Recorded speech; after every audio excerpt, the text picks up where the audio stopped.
Hey guys, and we're now back with some more Elder Scrolls Online. So we're gonna carry on from where we left off. So we've got the quest One Ugly Mug. I don't know. Are we in the? No, we're not in the right place because this is where I went to reset my morph yesterday. But we need to go up to here, I think. Yeah. So let's travel.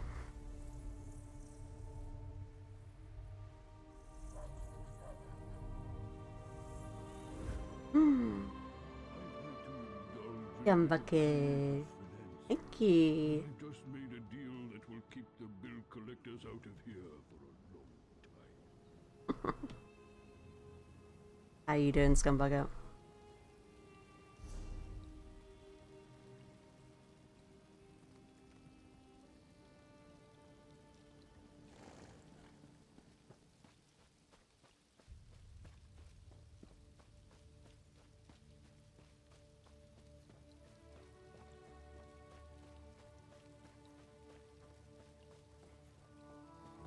I'm doing good, doing real good.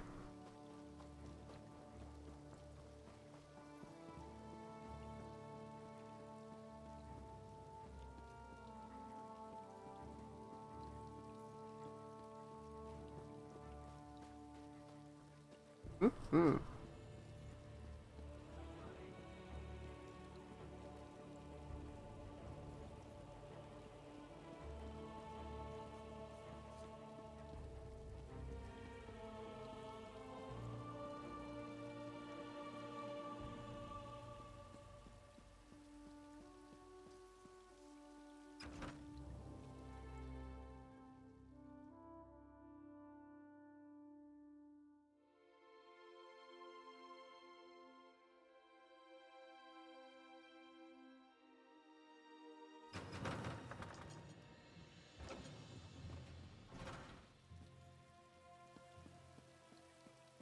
I could use a break.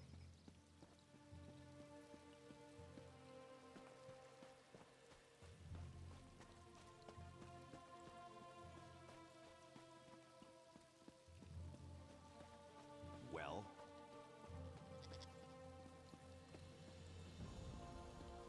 Hmm. No one cares that this guy is just lying here, but okay.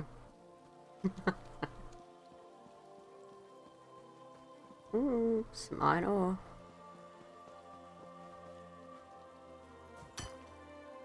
Oh, it's copper, sorry.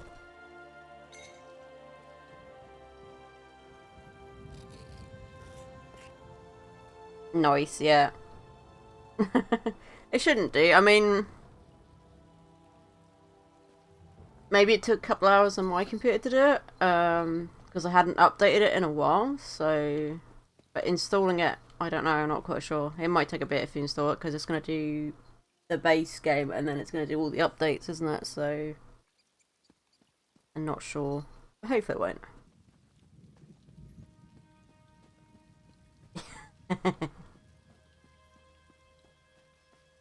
I mean, once it gets the initial download, it's really quick. Like, once the download's done, that's all the waiting you have to do. Like, when it adds the patch and everything, it's really quick, so...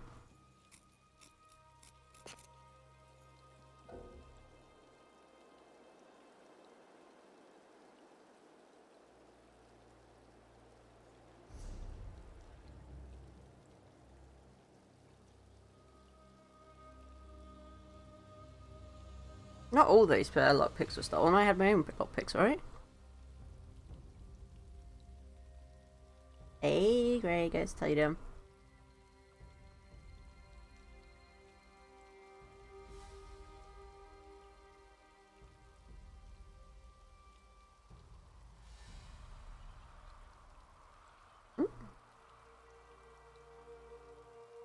I got a Kit Kat. It's staring up at the TV and then looking at me.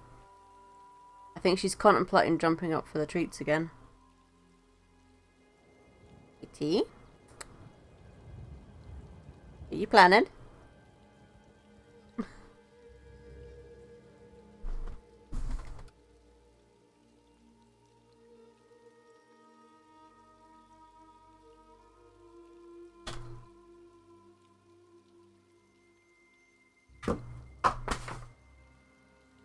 Okay.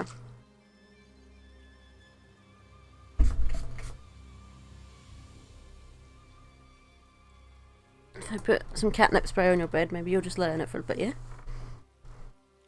Hmm? You're thinking about it?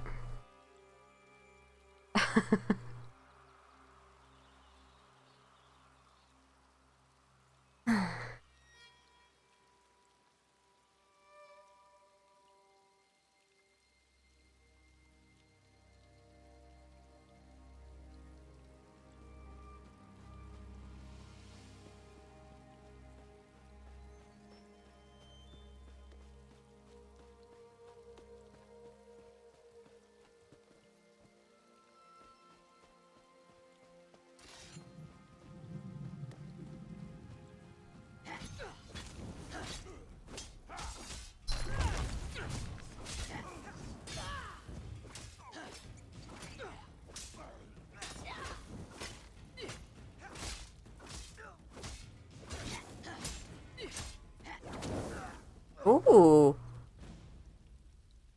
I hadn't tried out Lava Whip before, so that's pretty cool.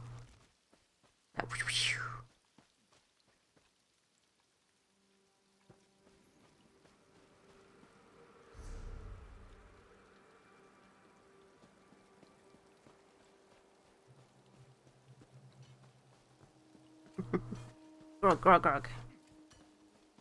Nice sound effects. What do you mean by nice sound effects?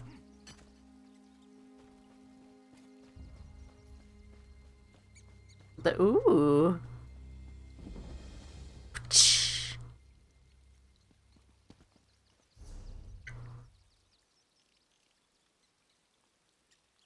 I need to carry on going up this way.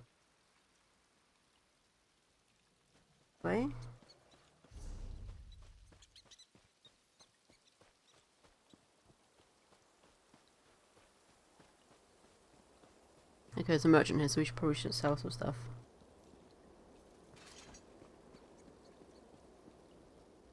I go where the business is.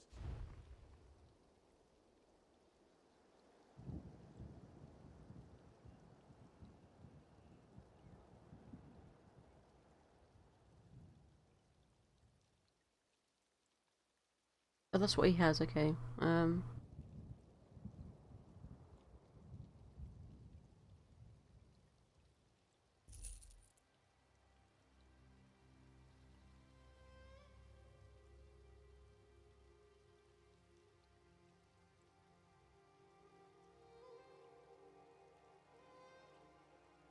It'd be better to wear, I think. Increase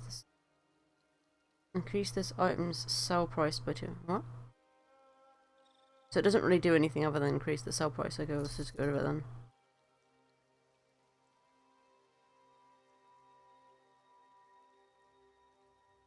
Don't really use shields.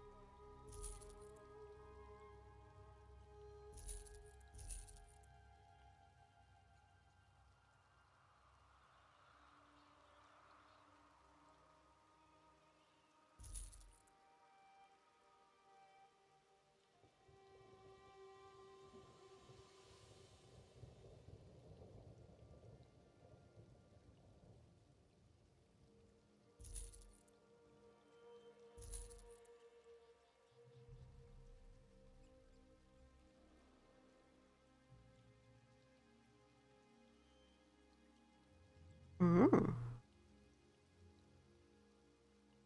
Just two-handed. And I don't really use two-handed weapons to be fair, so let's get rid of them. No, it doesn't add anything. Although it's better armor, it's just it doesn't really give me any like enchantments on it, so it's not much point in using it. Better to have my enchantments, I think.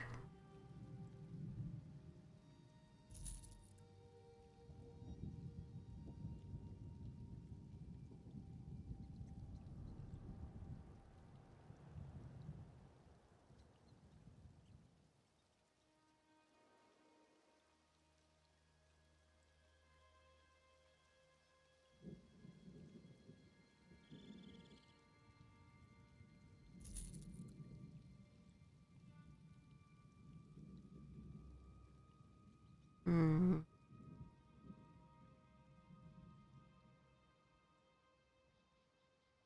hold of that just in case, you know. No, we don't wear light gear, so or medium gear, so we don't not gonna bother with them. This is a two-handed barbaric weapon. Don't really use two-handed, so sell that. Right. Maximum magic of enchantment, we don't really know. Nope.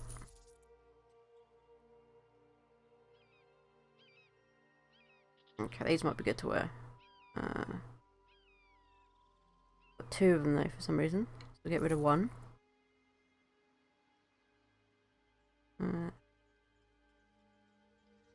Less damage.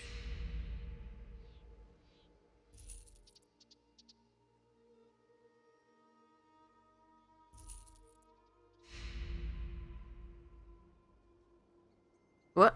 Is it because I'm selling these to this guy? I'm getting random achievements for selling them instead of collecting them, which is really weird. I don't know. Weird.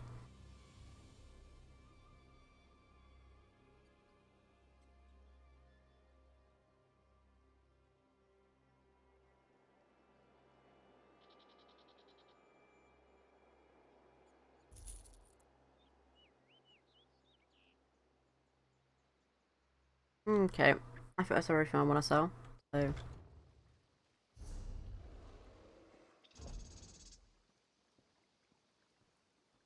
So it increases my maximum health, but lowers my maximum stamina. And it is slightly better armor.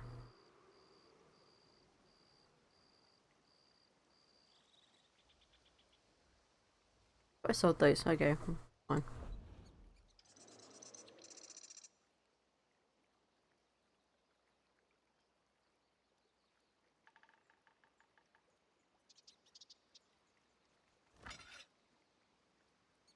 I took carry two axes because they're about both the same damage, but one does flame and one does shock, so.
Oh, this is like war here, yeah.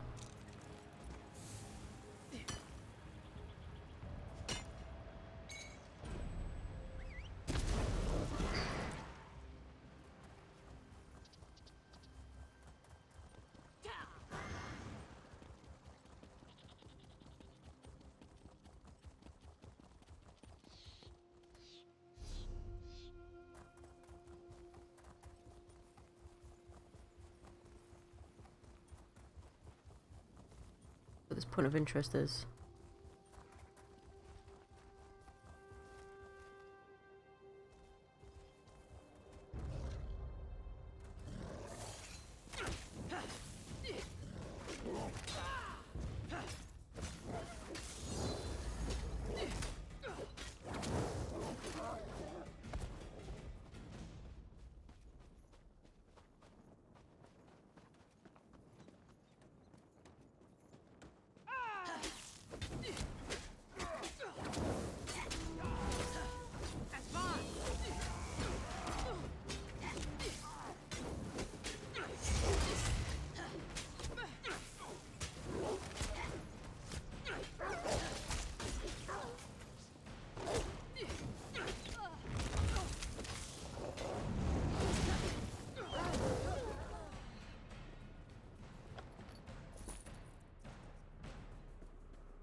Oh, this is his camp anyway, so...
Hmm.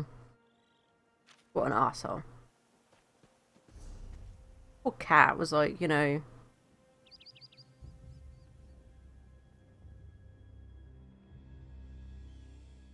set up, pretty much.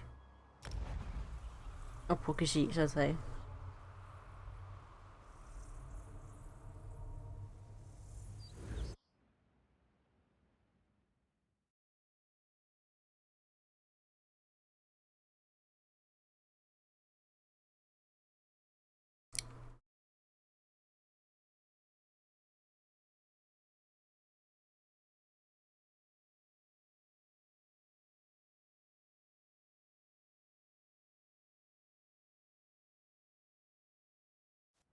Excuse me.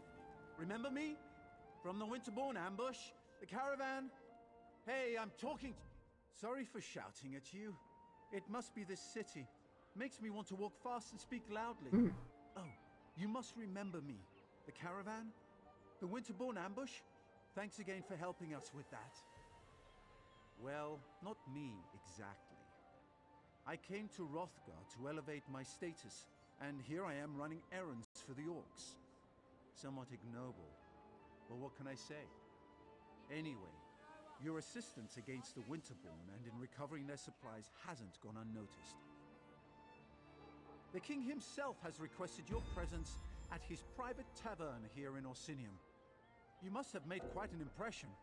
You'll have to share your secrets with me sometime. Perhaps you'll be so kind as to put in a good word about me with the king. I'd so enjoy an invitation to his corner club.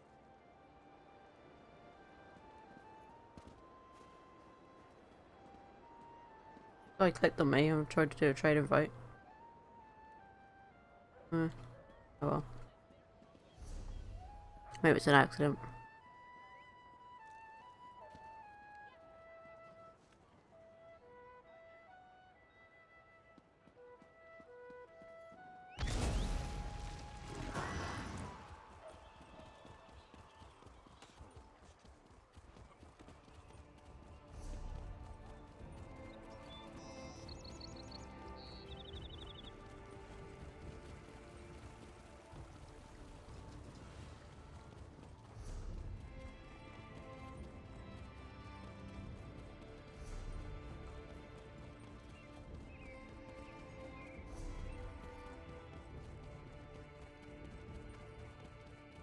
What was I thinking coming here? I never should have left Oregon.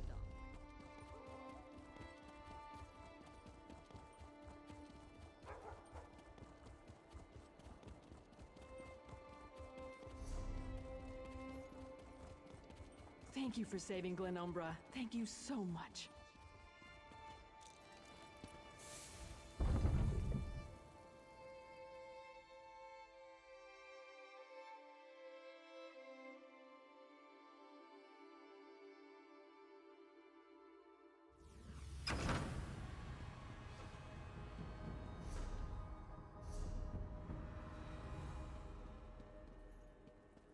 My hunters brought in an entire herd this morning.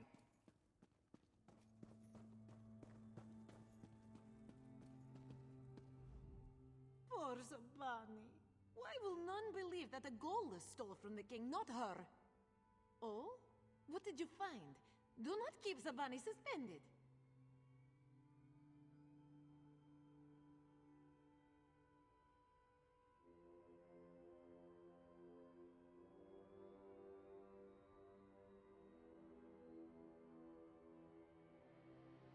Wait, what was that on the note again? Was that it? Hang on. We still got the note.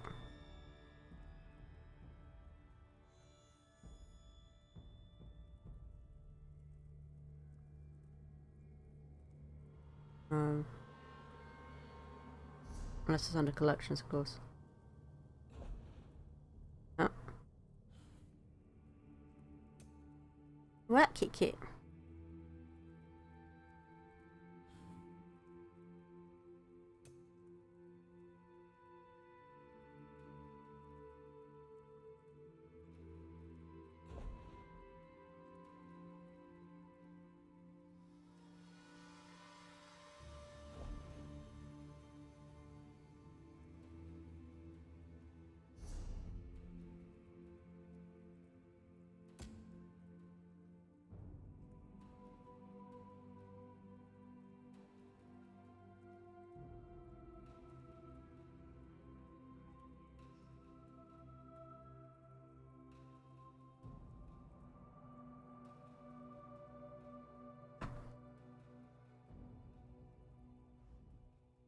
Oh?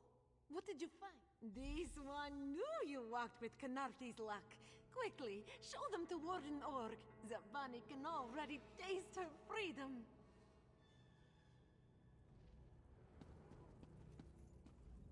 Keep away from the Khajiit.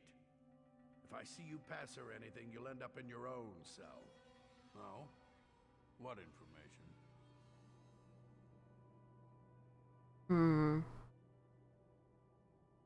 I knew it! Her story never fit together quite like it should. I'll make sure that mug gets back to the guard. Anything else you need?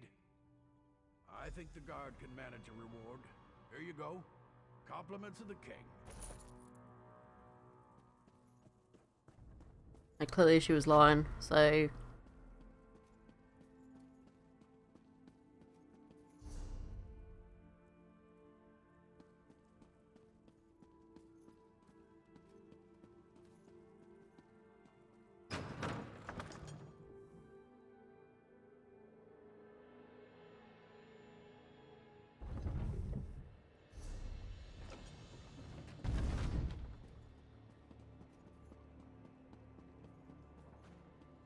Clearly they wanted to go and steal it together, and then the Wood Elf was like, actually, no, I'll take it for myself.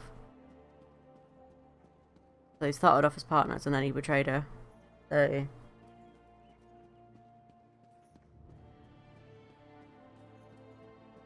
yeah.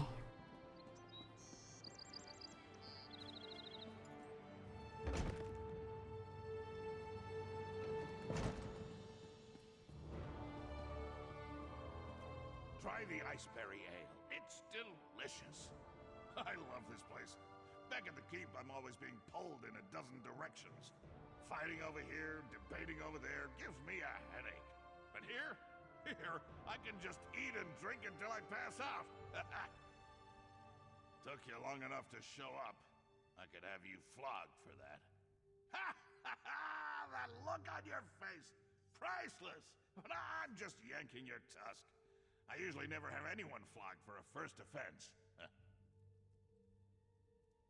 It's a good thing I like you, because the last person who asked me these sorts of questions had the curiosity beaten out of him. But I don't want to fight with you. That's not why I called you here. Are you ready to listen? You helped Chief Bosrog. You fought at my side as we defeated Iceheart and his Winterborn warriors. In short, you impress me. People who impress me either turn out to be a help or a hindrance to my plans. Do you understand what I'm saying? Let me speak plainly. You could pose a threat to me, but I prefer to consider you an ally. Share a few drinks, like we're doing now. Well, you're the one drinking, not me. Someone to deal with problems that require a more personal touch. Clan chief problems. There are still stubborn chiefs out there who don't agree with my vision, who don't want to see our people united. They're stuck in the old ways, ways that have failed our people time and time again. It's time to change that.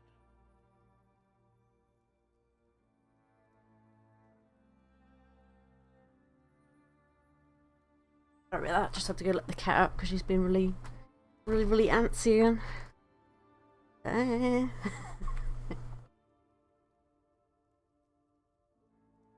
You made an impression on Bosrog. Whether he likes it or not, he owes you for helping the clans. The other chiefs respect Bosrog. We can use this whole situation to our advantage. Get them to listen to matters they would normally refuse to hear. For now, nothing. Relax, have a drink. Enjoy all the pleasantries that Roxanne and her fine establishment have to offer. But when I need you, I expect you to be ready and willing to get the job done. Oh, what are those two doing here? Damn it! You two always show up and ruin my fun.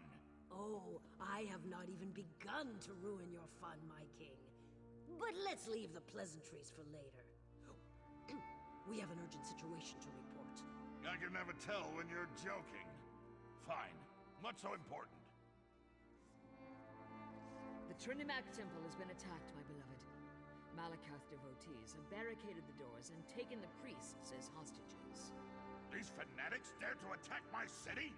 My people? I'll deal with them personally.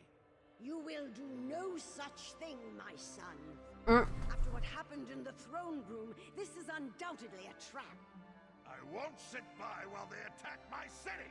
This problem requires a personal solution, and I have a perfect idea. They're gonna want me to do it. Let us talk.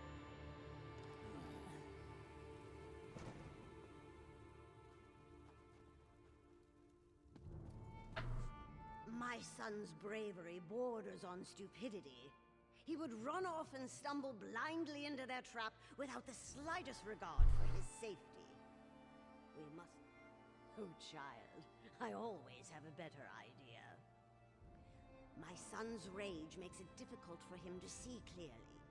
His instinct is to charge every problem straight on and beat it into submission. His enemies know this and often use it against him.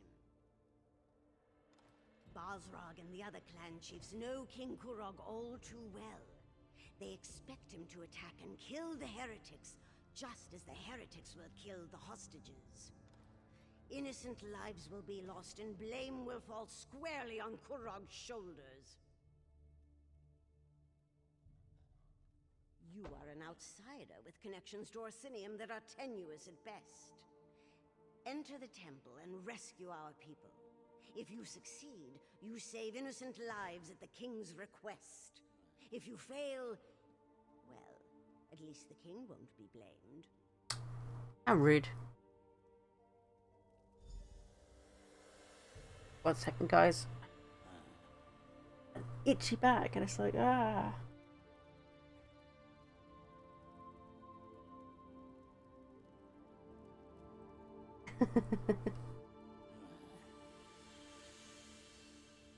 There we go.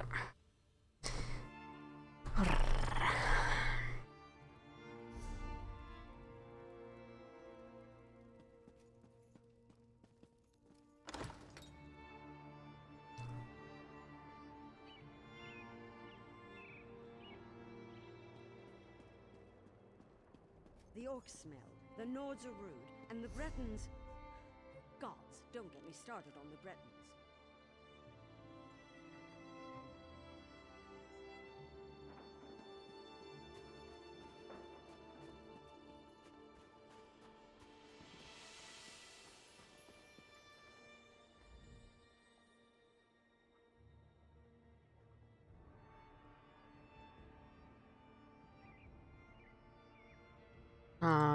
I don't make any stuff at the moment, so that would be no good for me.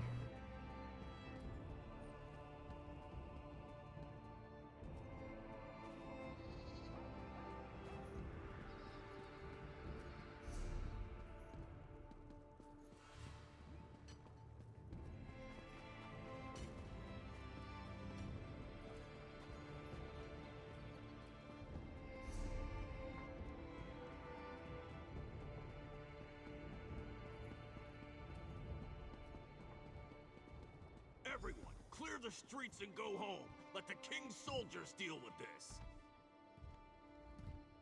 Back away, citizen. We have enough to deal with as it is. So, just because you carry a weapon doesn't mean you know how to use it. And as you can see, I already have more amateur warriors volunteering to help than I can handle. Why don't you just stand back and leave this to the professionals? By the king's arse, you're annoying. I should toss you in a cell, but I'm a little busy at the moment. Alright, listen. A group approached the temple. I didn't think anything of it until they drew their weapons and rushed inside. Look, I just got back from a tour in Daggerfall, and I'm still trying to figure this city out. It's a damn maze! I heard there might be a way back in, but the soldiers I sent to look for it haven't reported in yet. Hey, hero! Over here! No, I'm not hurrying. The king sent you here to rescue the hostages, didn't he? Of course he did. That's why they recruited heroes after all, am I right? Listen, I have a plan. It's brilliant. Wanna hear it? See those hawkers behind me? Don't look. Anyway, they've been acting suspiciously. Standing around, making shifty eyes, showing odd hand gestures to passers-by. I've read enough investigative Vale books to recognize criminal behavior when I see it. You never read Investigator Vale? The book's about the brilliant scholar who travels the world and solves crimes. She doesn't use magic or weapons, just her charm. That sounds like fiction. Look, I'll lend you a copy later, but we need to focus here. Isn't it obvious? Look at their evil demeanor, their villainous whispering. I bet if we rattle them, they'll run off and lead us right to the hostages. Watch. I'll just let loose an arrow. That should put the fear of Ifray into the survivor. Of course I can. I do it all the time. And I'll have you know that I'm right about 50% of the time. Fine, fine. We'll do things your way. But I'm going to keep an eye on those two.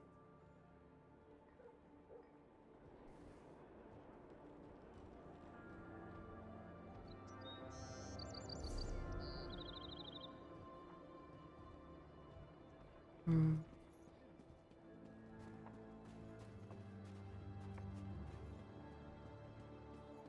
They can't talk to these guys. I think shooting an arrow at them would have been really bad because it would have been like attracted the wrong attention, right? I wonder.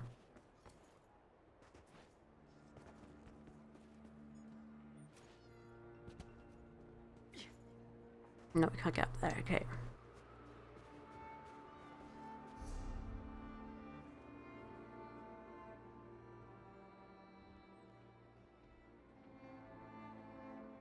I mean, there's a way there, isn't there? Maybe.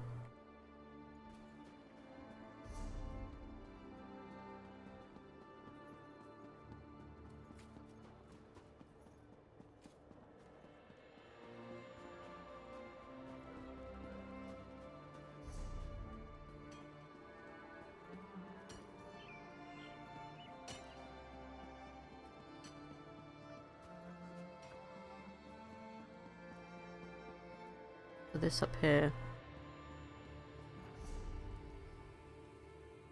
Hmm.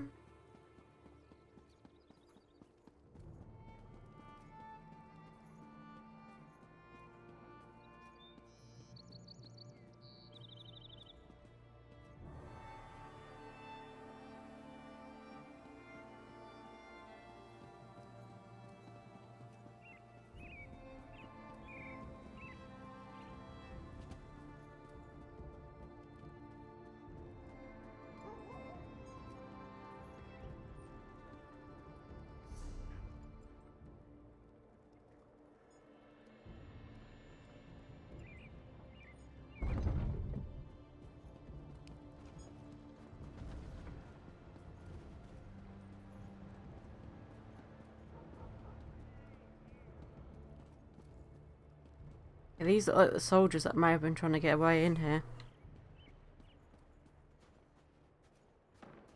Defend the temple!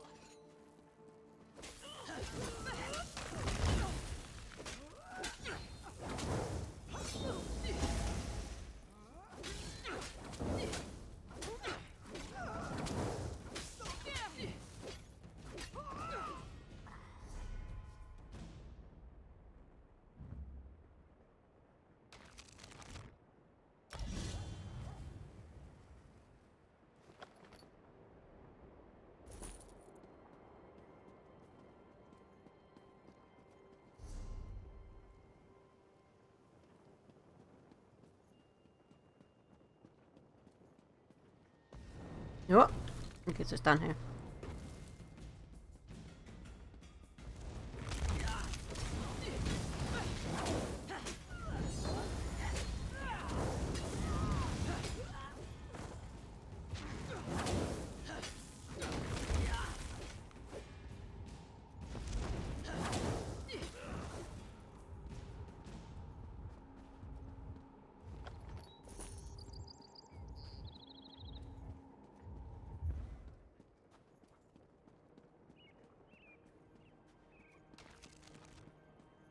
Thank Trinamak you're here.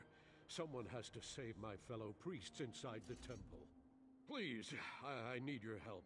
The priests inside the temple are at the mercy of these fanatics. Please, I think they want to kill my brothers and sisters in Trinamak. Malakath fanatics.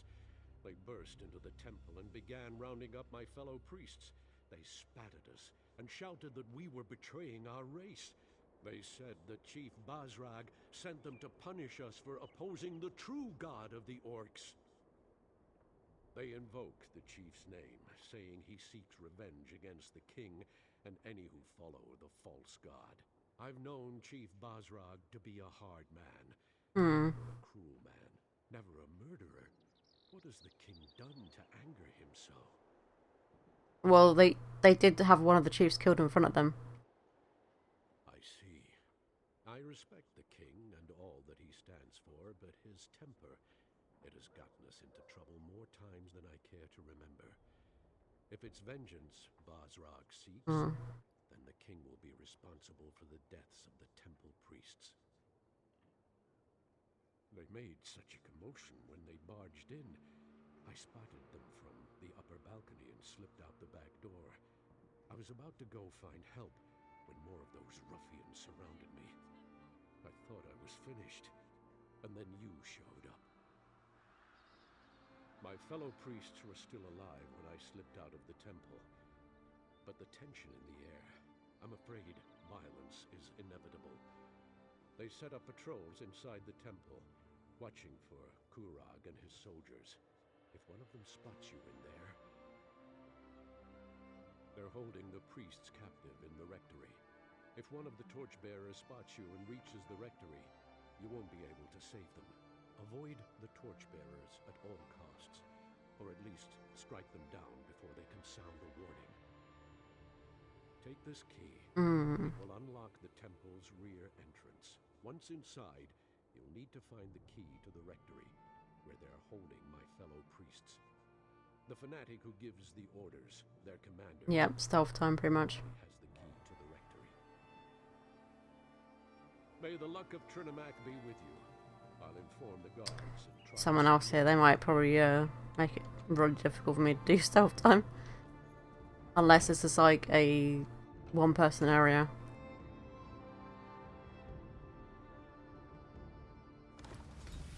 Lock the priests in the rectory.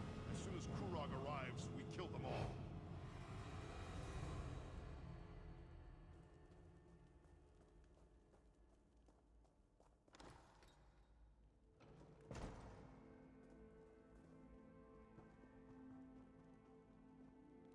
You and the false king have doomed the priests. Bloody idiot, look at him. Well, it ain't me. I hope that won't say it's me that's gonna ruin it, because I did not go running ahead. I think there's a torchbearer right outside here, but I'm hiding behind the wardrobe, so hopefully they won't see me.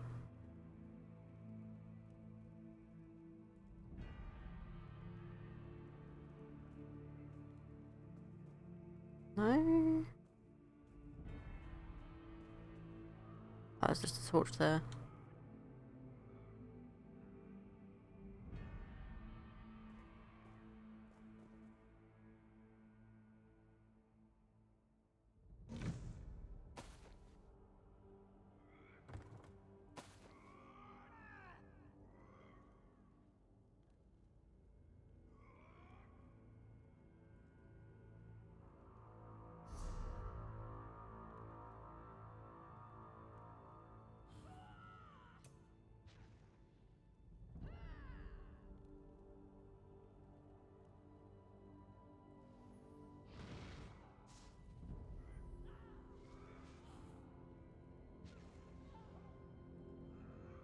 I could have sworn Khajiit's got like a sneaking ability. Like they became more sneaky sneaks, like there was actually a stealth thing for them. How did you get in here? No matter. Tell me. Wait. Did I get seen? No, I did not. But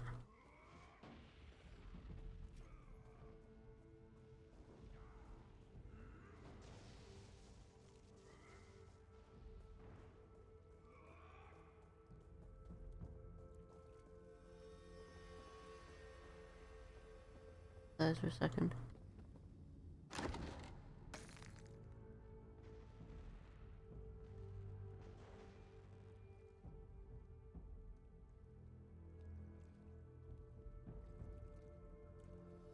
I mean, hopefully that the other guy that's gone running ahead doesn't affect my point of the game, because it's like, I have not been seen by the torchbearers, so hopefully that doesn't affect my end of the quest of it, you know.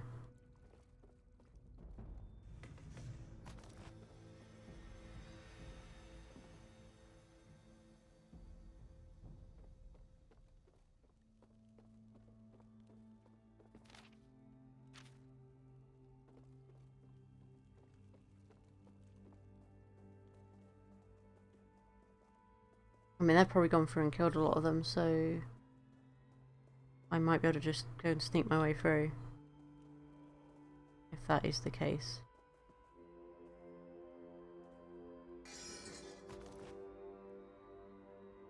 Wow. Very itchy nose. Itchy noses is not a time to be itchy.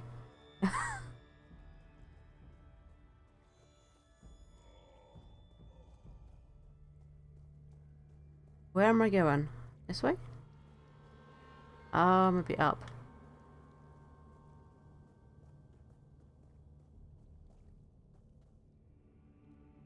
Yeah, I'm not gonna sneeze, it's just like irritated though, but you know. Yeah, don't sneeze while you're being sneaky sneaks. That won't work well, will it? Thought this thing right here was a torchbearer for a second, then I was like, whoa.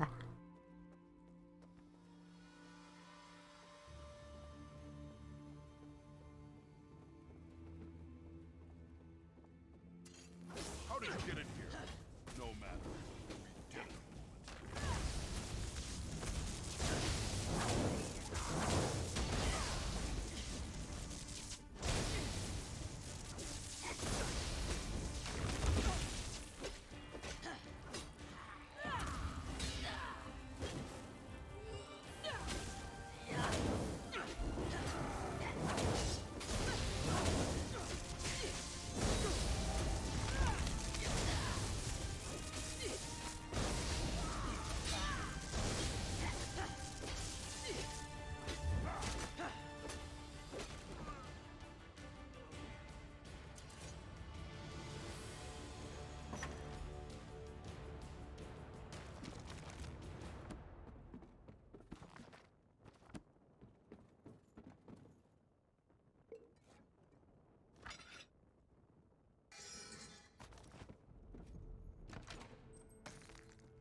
Now where we gotta go?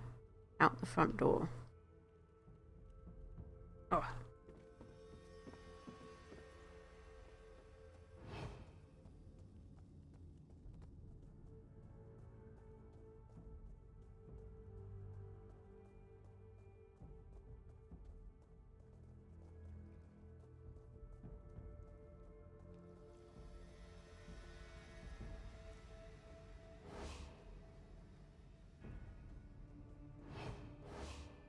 Am I detected by what?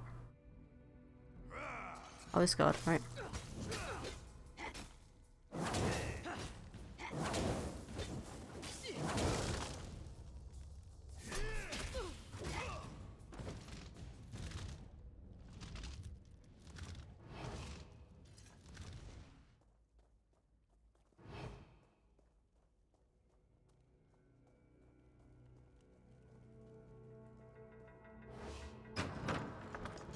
I guess this lets the people in, right?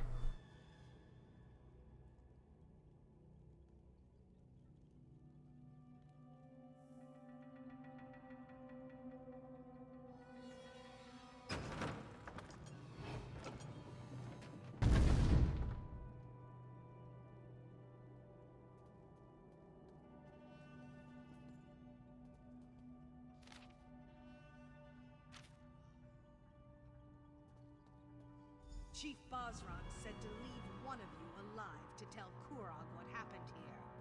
The rest of you, time to die. Please, there's no need for this insanity. Just leave us alone. Spread out.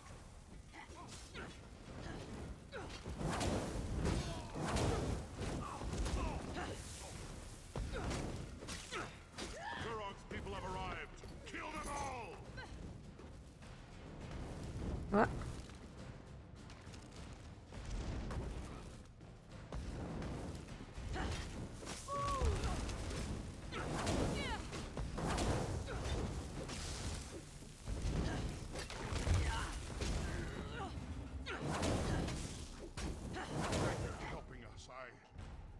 They were going to kill us. Oh, they were, yeah.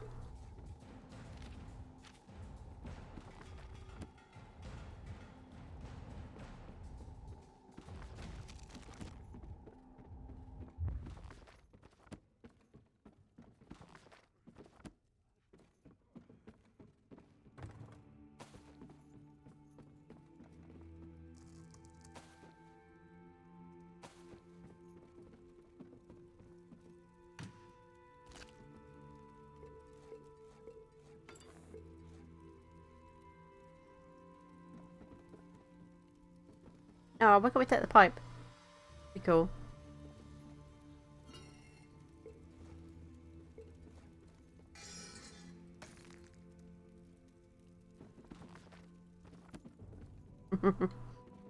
Hey, Mary, how you doing?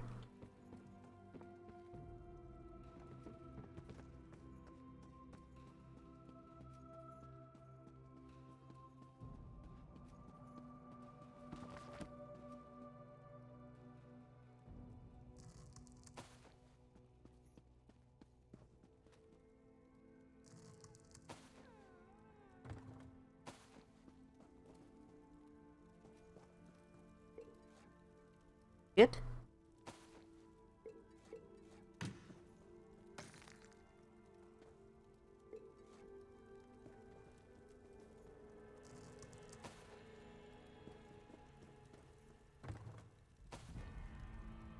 It is, yeah, I pretty much like it, so... I mean, it's slightly different to the normal Elder Scroll games, but I think it's pretty cool.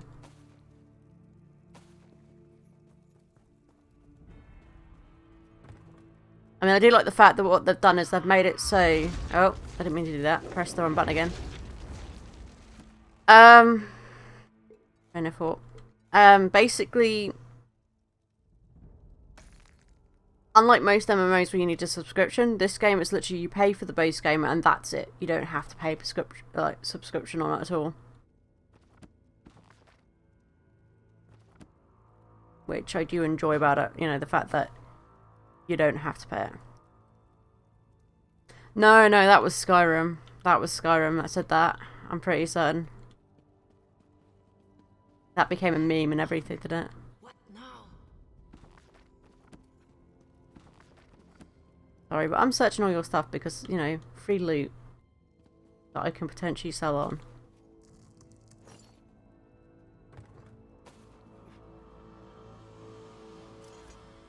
I don't know how to thank you. These fanatics, they beat us, threatened us. They told us they were going to kill us as soon as the king or his soldiers showed up. But you got in without alerting them. You saved us. The others, though... Mm-hmm. Well, the whole series is called Elder Scrolls. Like, so you got Elder Scrolls Oblivion, I think Elder Scrolls Morrowind, Elder Scrolls Skyrim, and this is Elder Scrolls Online. So they're all Elder Scrolls. It's just they're different, I guess, different chapters, you could say, because they all happen at different points. Like, Oblivion happens before Skyrim, because you meet there's that king guy who gets murdered. Who actually was a Dragonborn, I believe. And then Skyrim's like set later on, where they haven't had like a Dragonborn for a while, and you end up being a Dragonborn.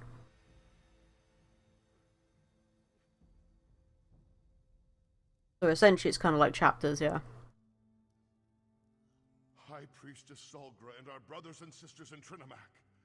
And I would assume Elder Scrolls Online is obviously set after Skyrim. But Solgra, she isn't one to put up with such nonsense. She put a blade into one of them and ran into the back to help the others. I have the key. I'll open the door for you. Find the others, please. I don't know what Solgra planned to do, but she had that look in her eyes when the fanatics started hurting our people. Solgra and the others should be somewhere through this door.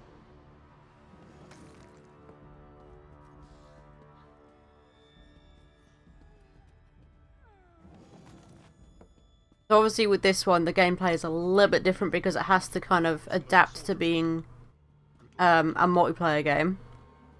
Fear grips my heart.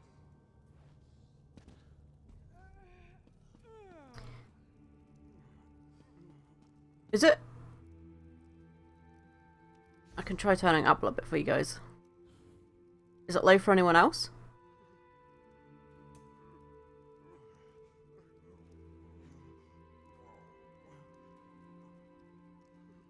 Just the volume of dialogue, I guess. That would be the dialogue volume there. I'll put it up a little bit.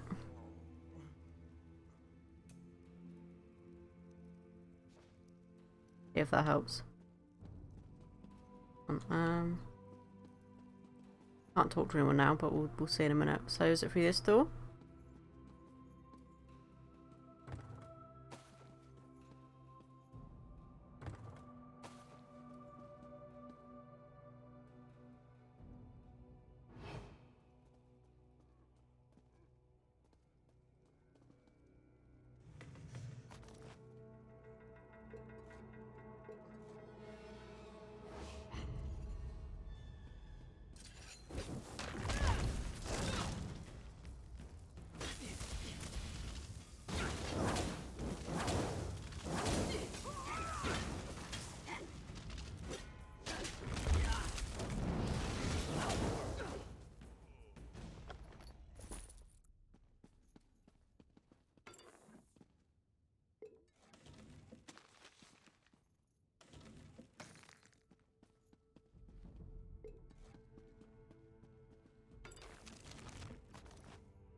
I like the little eating animation. I guess that didn't make any space in my inventory apparently. Eating that. Okay, let's see, what can we drop?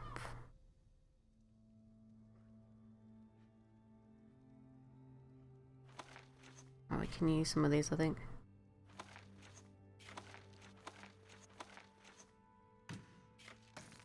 Star metal, I think, is going to be pretty interesting to have.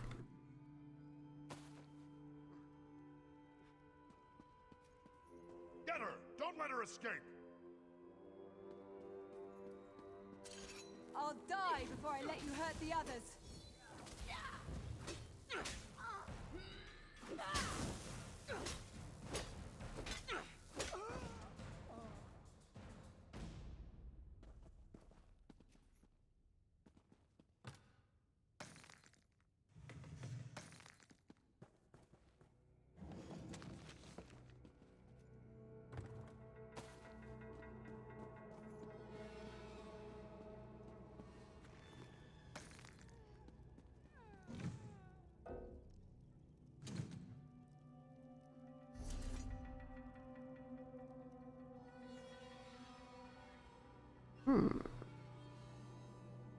That was Magicka again, though.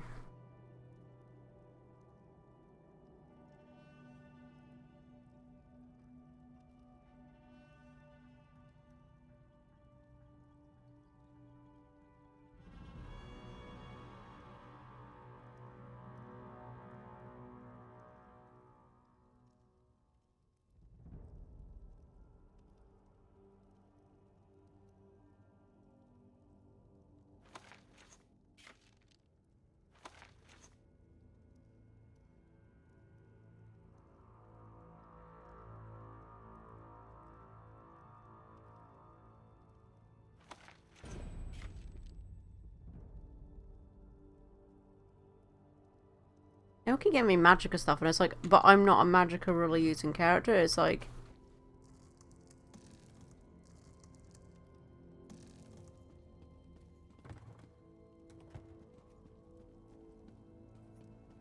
per se, it's more brute strength kind of thing.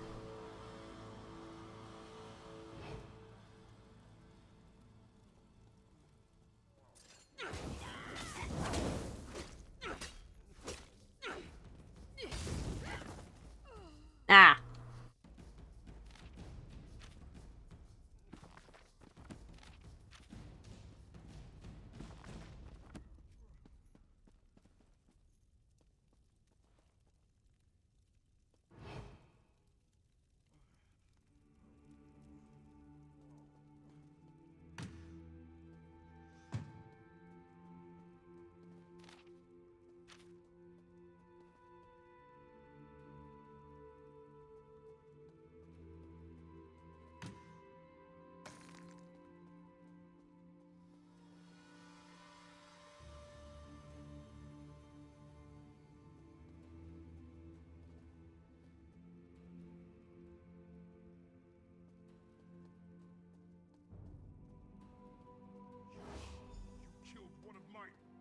Orders be damned!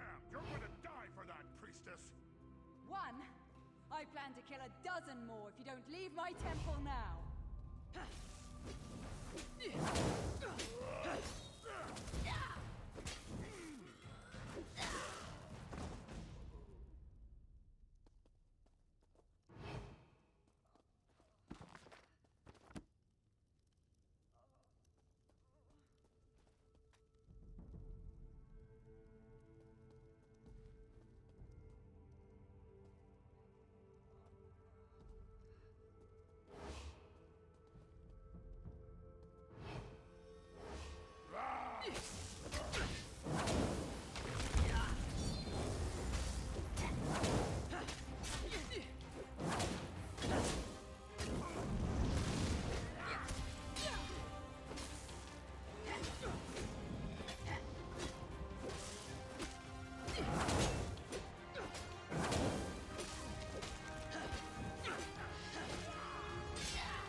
Thank you for that. I thought I could handle them, but the odds got a little overwhelming. Don't worry about me. I'll be fine once I catch my breath. Just got the wind knocked out of me a little, that's all. Oh, what was I saying about multiplayer? Well, because Elder Scrolls Online is a multiplayer game because it's an MMO. So obviously the game plays a little bit differently because it doesn't do like, you don't save your game as you go along, if it makes sense, but it plays the same as an MMO would.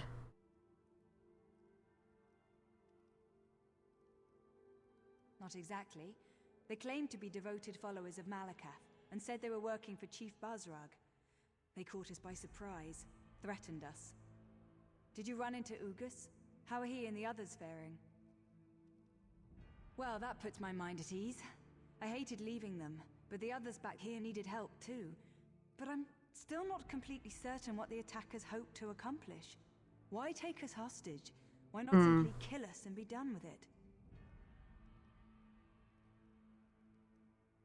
Spill the blood of innocents and blame the king for their deaths, for not being able to protect his people. What a fiendish scheme. But the king sent you in his stead. Very astute on his part. That decision may have saved many lives. We were supposed to assume they were Malakath devotees, but they didn't seem particularly religious to me. Yeah. Even I don't believe Malakath would sanction a slaughter. Pretty much, yeah. They mentioned Yes, that kind of MMO. Like, you know, like World of Warcraft, Final Fantasy 14 Online. You know, anything that has like multiplayer, MMO kind of thing. I've always found the chief to be noble, but it doesn't take a lot to change a person. His forts ravaged, his traditions threatened. I can see how such things could lead to this. The king and the Forge Mother must be told what happened here.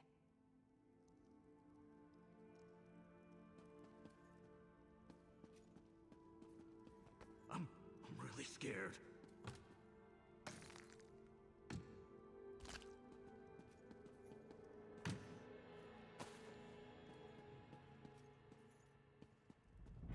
Okay, so where do we go now on? Obviously we got to go back out. Oh yeah, backtrack on ourselves a little bit. Fine.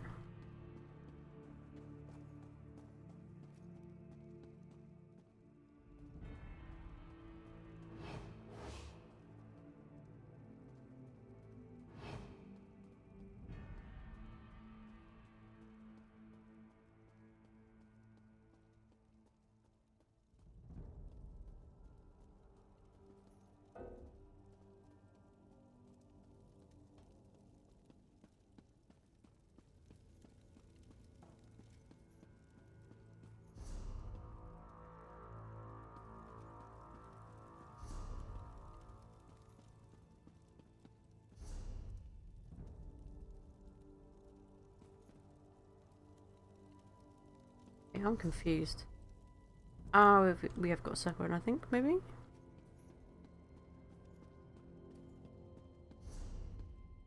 This is the last of them! Let's finish these bastards off!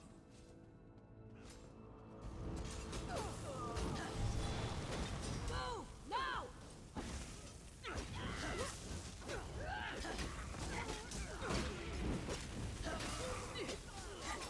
Fan out!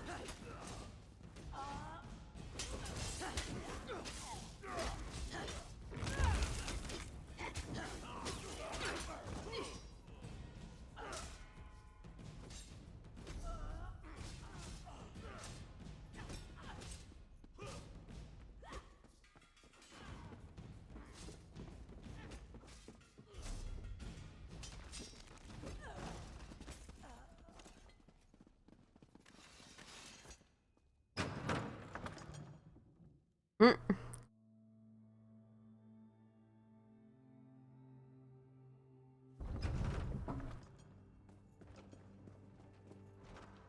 I'm glad to see you and the priest alive. I believe things may have played out very differently if you hadn't agreed to my plan. But what of the High Priestess? Is Solgra all right? That is good news indeed.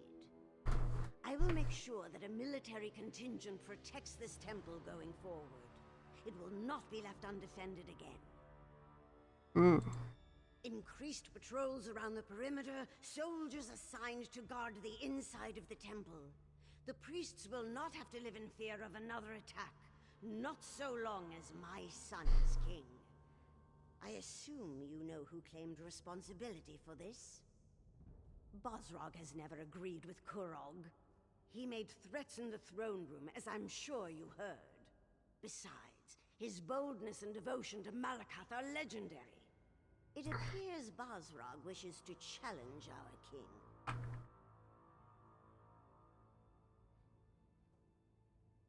I don't know, maybe he's just pissed off because you killed one of the other clan chiefs, you know? My son needs to solidify his hold on the clans. All of the chiefs must accept Kurog as their king for the betterment of the Awesomer people. If we gain support of the clans, we can stop Bosrog without inciting an all-out war. You have done much already. Many lives were in danger, yet somehow you managed to make sure none were lost. Please, take this, for being so careful with my people and keeping their safety in mind. We will find you again when the king needs you.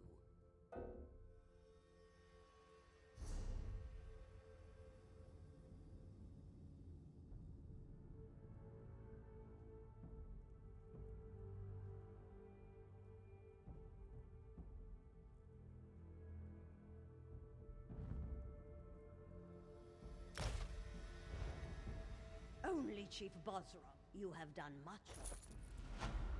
Solgra, my child, come join us. Are you injured? Should I call a healer? Thanks to our friend, I am well and ready to serve. Yes, our call for assistance has already proven to be a more than worthwhile endeavor.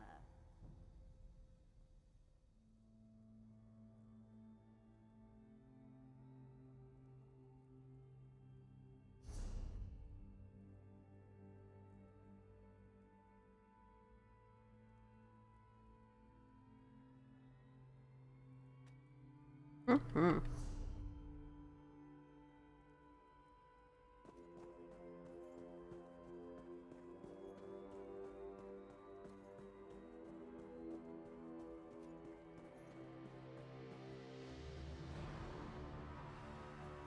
Where is this bloody lady, mate? It's telling me to go... Eh? What? I don't think that's the way out.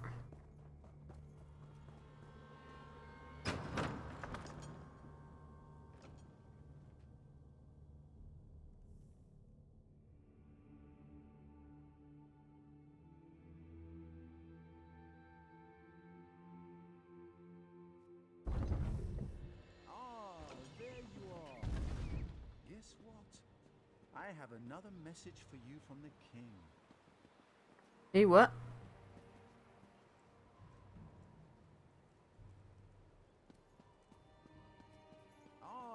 There you are. Guess what? I have another message for you from the king. Me? It's wonderful to see you again, my friend, but I really wish the king would... I have no idea. Although I did hear something or other about a moot of some kind. I suppose the best way to find out is to go and see the king. In the throne room, up at the keep. Hopefully he won't be in too foul of a mood when you get there. He seemed out of sorts when I told him this was the last message I was going to deliver. Either he finds something else for me to do, or I'm leaving.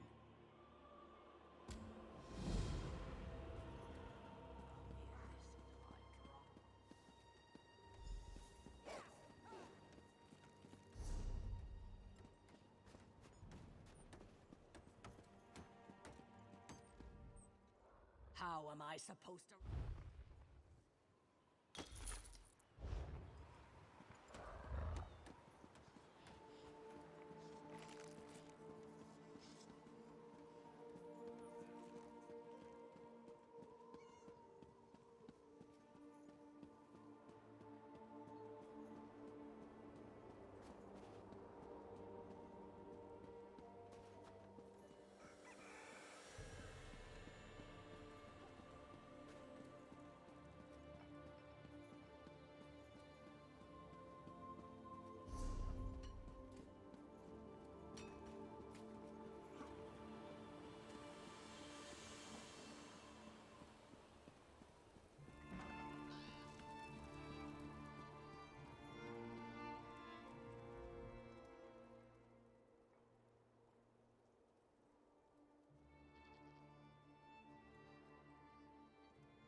Welcome.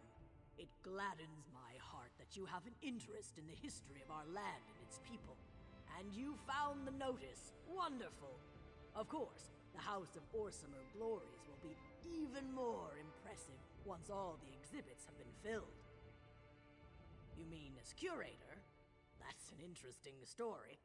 I guess you could say that I'm a city orc. Born and raised in Wayrest, educated at the finest Breton academies. King Kurog and I met during his travels, and when he offered me this museum, I said yes.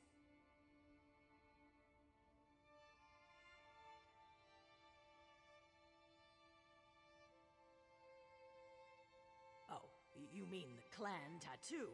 Yes, well, I guess you could say that was a gift of sorts. I toured the various clan strongholds when I first arrived, and Chief Bosrog of the Farun clan insisted that I allow his wise woman to mark me. The king wants to preserve and display the culture and history of this land. He believes that a museum is an integral component in the rebuilding of Orsinium and the establishment of the Orsimer Kingdom, and I heartily agree. Welcome. Ha! I knew that was gold well spent. I've already received 20 visitors thanks to those notes. Oh, but where are my manners? Welcome to the newly established Museum of Hrothgar. Oh, most certainly. The House of Orsimer Glories has a simple mandate. We're here to collect historic treasures related to well done, Skybucket. Orsimer Nation. Better luck next time, Murray. I have no aptitude when it comes to searching for ancient relics.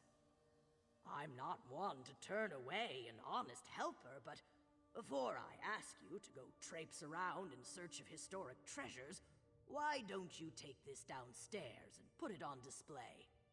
It's the Agra Krun, the Blood Shield.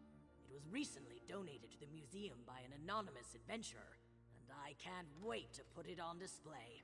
It will be one of our best attractions. Why doesn't she just put it on display? And just tell me what else she wants to find, you know? Like, seriously. Do it yourself, woman.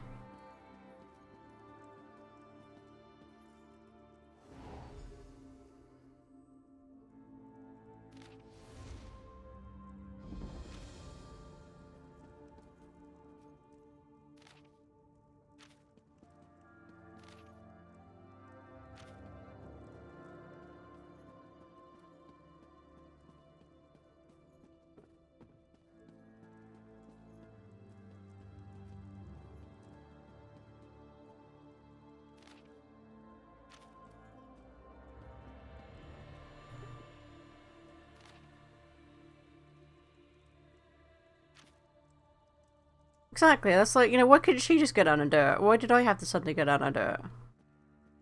Bloody lazy, you know. Oof. Lazy, lazy orc.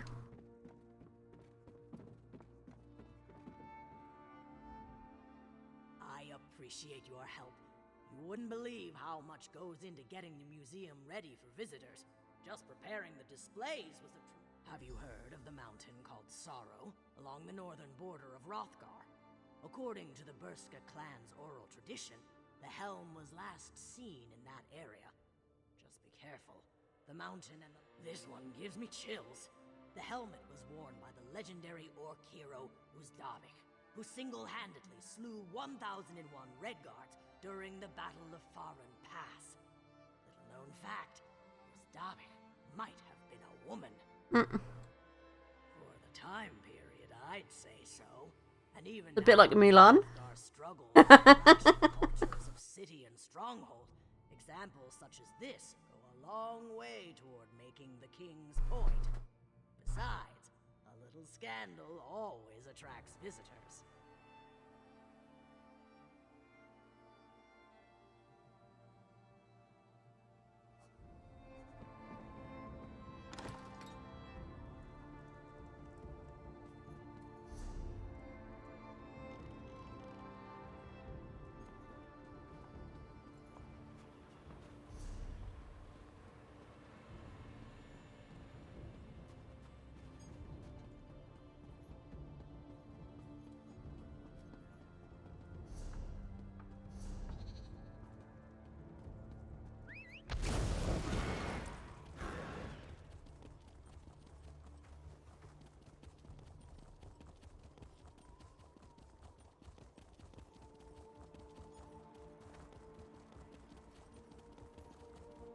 we do anything else?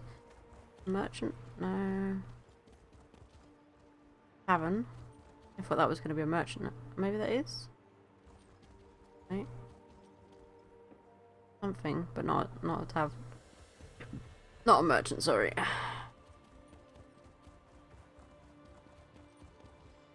Hmm.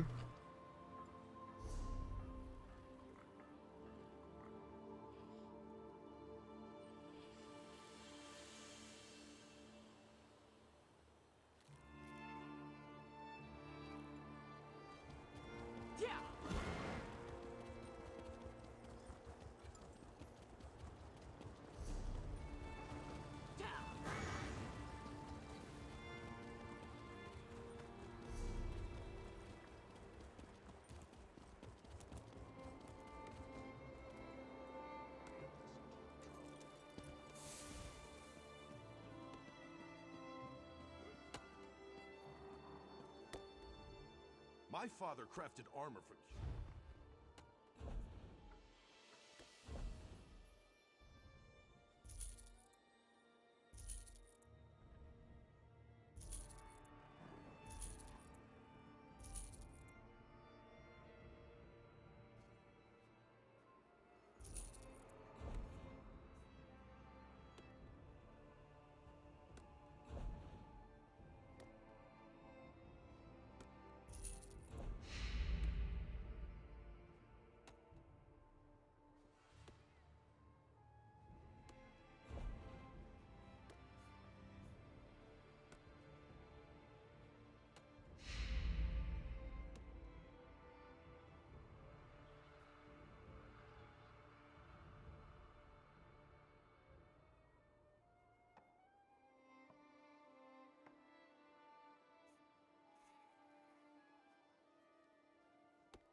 Hmm.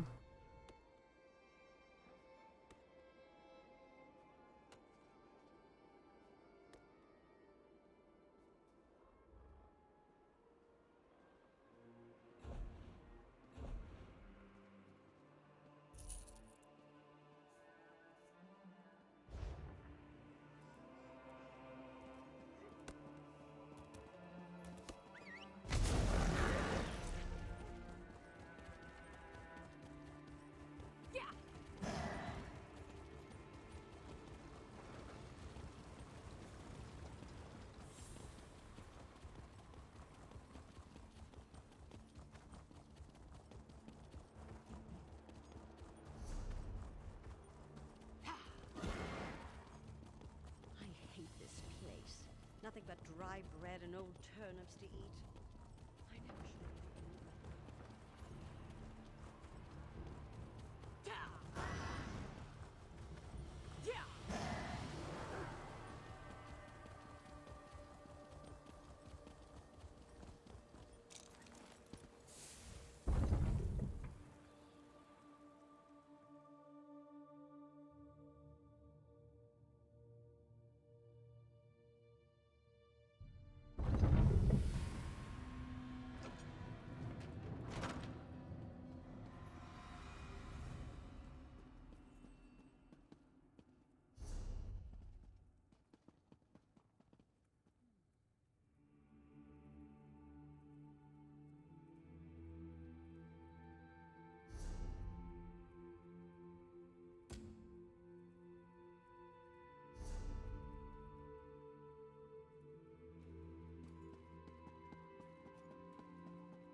You again? I didn't want to talk to you. I wanted to talk to the king. Thank you very much. Ah, my friend and ally has returned. Let's talk. I heard what you did at the temple. Your efforts no doubt saved countless lives. It pains me to learn that Chief Basrog was involved, though.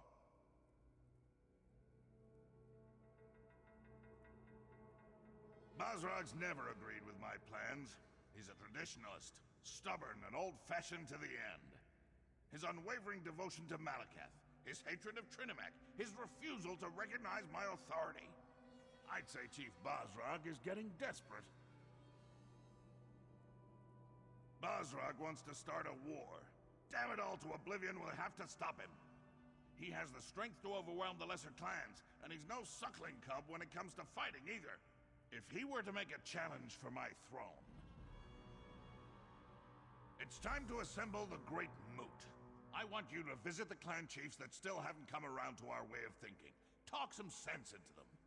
You need to get to them before Basrag poisons the well and turns them against me.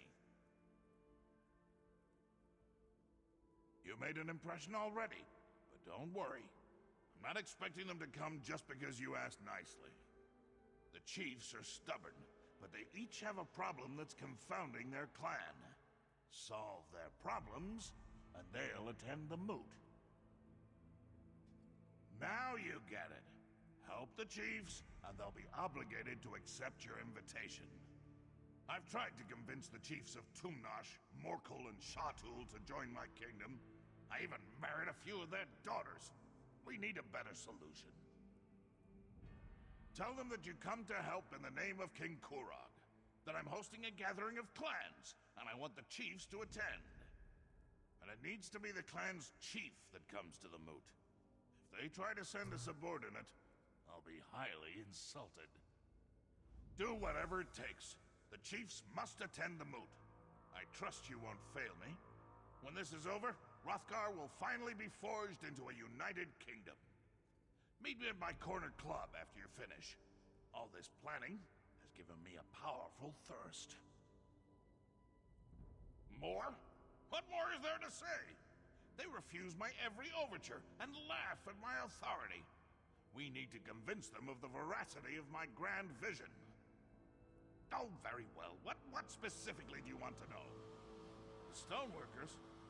Tumnash operates the Greystone Quarry, the primary source of building materials for Osinium. I'm not sure what Chief Ramash is up to, but he's fallen behind on his shipments. Maybe you can help get the quarry back on track. The Morkel clan is famous for its smiths. Some of the finest arms and armor has come out of their forges. I've been trying to get them to send experts to help us build the city, but Chief Abzug continues to hem and haw. Family troubles, he says. One of the best clans as far as food production and livestock is concerned. Expert hunters and farmers, every one of them.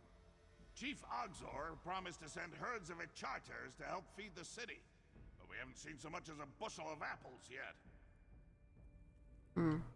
Okay.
Oh, we're now level 28. Nice.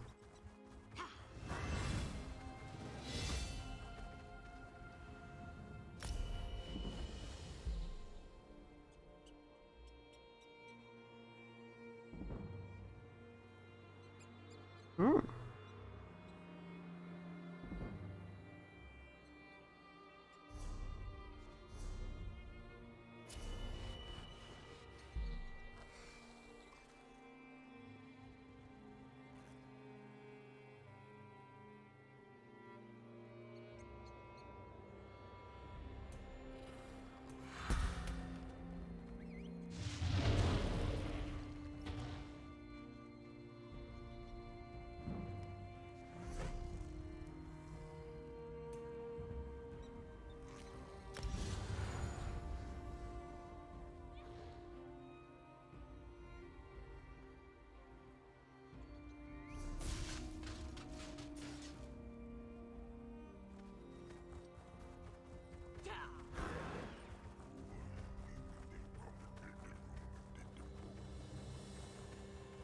I like that drummer's just like singing to himself. He said doop doop doop doop doop.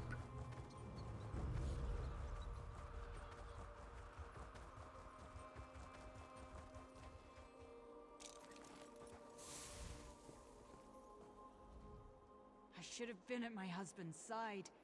He'd still be alive, and I'd still be his hunt wife.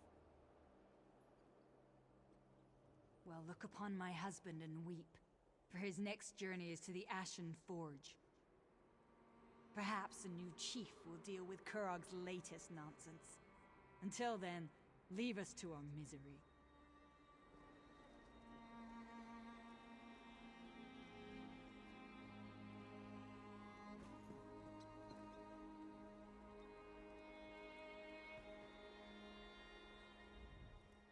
This is a private matter. I must tend to my son.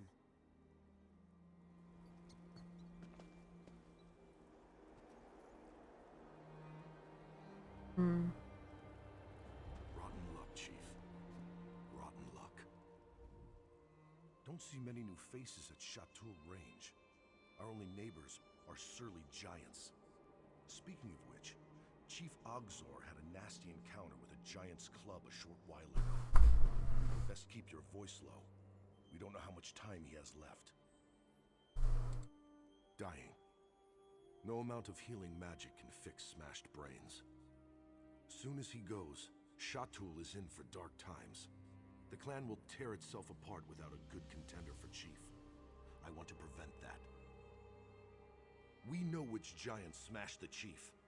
I want to return the favor. That'll show the clan I'm a good contender, which would help keep the clan together. Thing is, I'm no tracker. Care to help me find the bastard? Sure. I have a few words to say to Chief Ogzor's mother. I'll meet you where Urkael the Cleaver's tracks begin. Don't know why we call him that. He carries a club.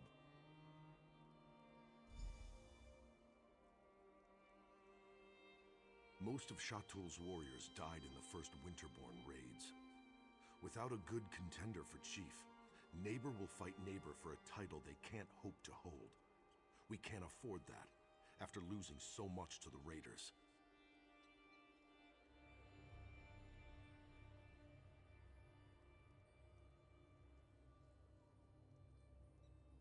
Truth is, everyone's afraid. The chief kept this clan together for 2 decades. A strong contender will quiet their nerves. Slaying the giant who killed Chief Ogzor? None will doubt my strength. Ha! Exactly! Oh, you were asking. Well, I never challenged Chief Ogzor, even though people thought I could take him. But how could I kill my friend? Contenders for chief fight it out in the Bloody Knoll. It's our shrine to Malakath, up on the hill. He who emerges as chief. Simple as that. Well, of course. That's how it's always been. Never thought about it any other way. I suppose it's possible. Still, I wouldn't wish that on any woman. She'd face constant challenge. Whispers behind her back, bitter sulking, The petty disrespects you expect from children, but all from grown orcs who should know better. Yeah, but if she was, like, strong and able to lead them, surely they could adapt to having a female orc run the clan. We travel where the Achater travel. Can't say it'd be good if the chief was stuck here defending him, herself, I mean. I wouldn't want to put my clan through that, but that's me. I don't really know. Most giants are surly enough. Urkale the Cleaver, we've come to learn, is a mean drunk. Once, he tore off an Achater's crest and tossed it across the snow like he was skipping a stone. Heard they found it in Farin's stronghold.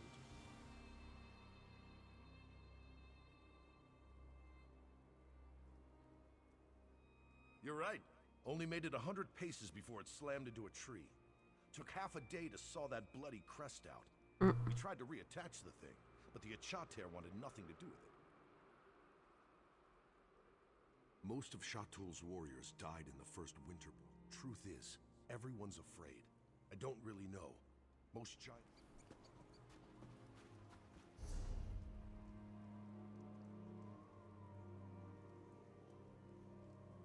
See, I don't see why one of his wives, like if he has a wife, why she can't become a Should have been at my husband. clan leader. You know, if she can prove herself, kind of thing to them, why not?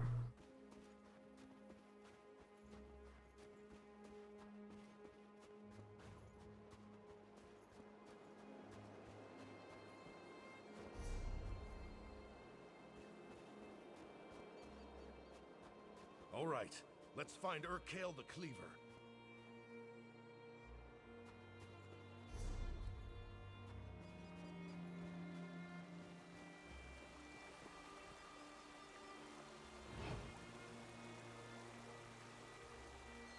Is that a track? No, sorry. It's just some melted snow.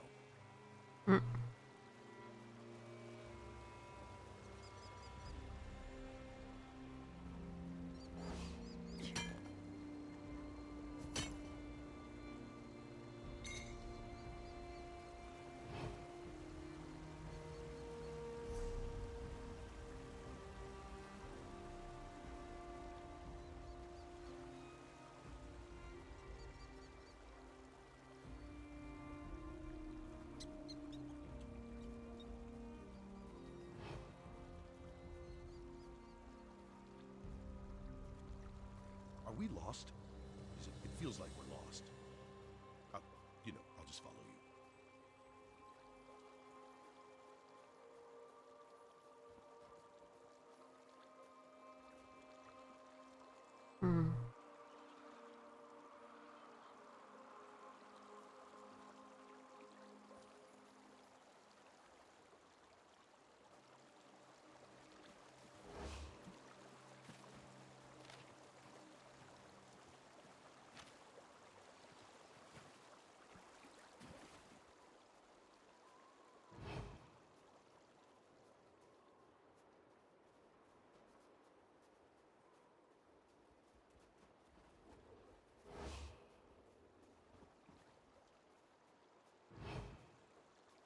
We found this here, right? So next bit of trail. Over here? Here's something.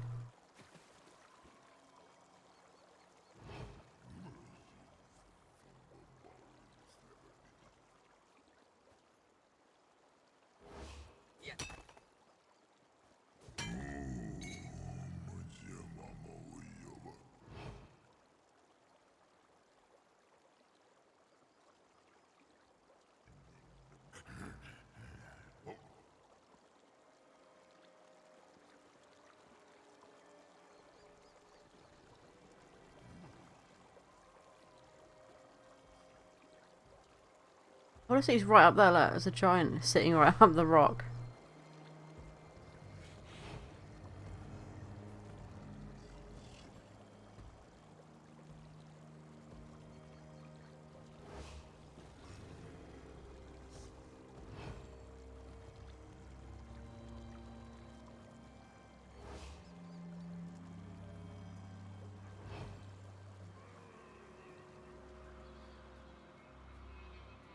It looks like I'm right there, look.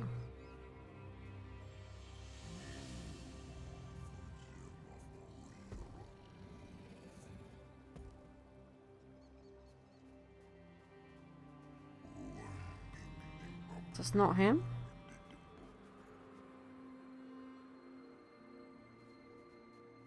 Hmm.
Where is he then?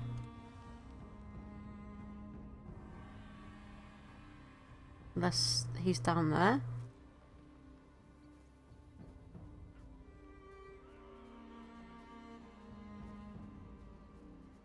Ogre and an ogre. It's not giant.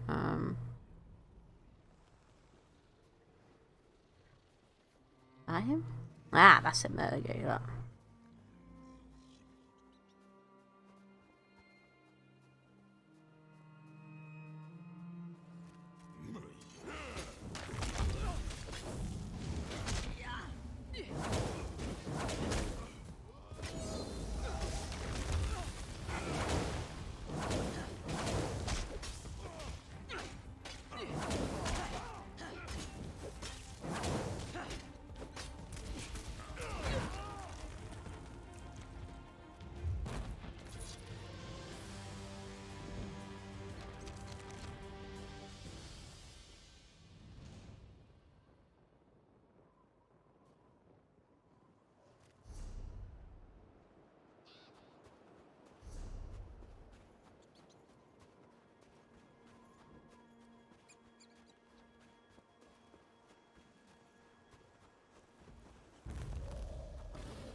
Yazara?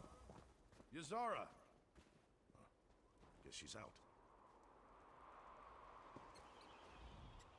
Listen, we both know you're the one who avenged the chief. Happy I could land a few good smacks. I'll tell Yazara when she's back. You deserve the credit. That's up to the clan. I'm only doing it because Shatul needs a chief. Can't say I enjoy staking a claim while my friend is dying in that tent. I'm not so sure I want to be chief again. Small clan. Our stronghold let Shatul camp there in the summers, in return for choicest pick of a Chater. Chief Ogzor wanted to strengthen the bond by marrying away his daughter. Ashruka was to be my hunt wife, but that didn't happen. Ashruka refused to be traded like the choicest pick of a Chater. She chose exile rather than... That's good. Really good to hear. A month later, raiders from the Reach wiped out my whole clan. Chief Ogzor took me in. But just remember that you still have to kind of take it a little bit easier after going through it, though. Just to make sure your body gets its immune system, everything back up.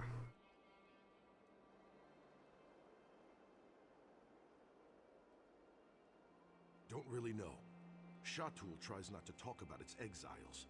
Chief Ogzor forbade anyone from speaking of her. I think he blamed himself for pushing her away. After her mother died, Ashruka and her father were always at odds. It was inevitable. No, I've always respected how Ashruka held her ground, and I wasn't too keen on the match. I'd known her since she was a child, so going from Uncle Lorig to husband, we call that a Valenwood marriage. But don't let a wood orc hear you say it.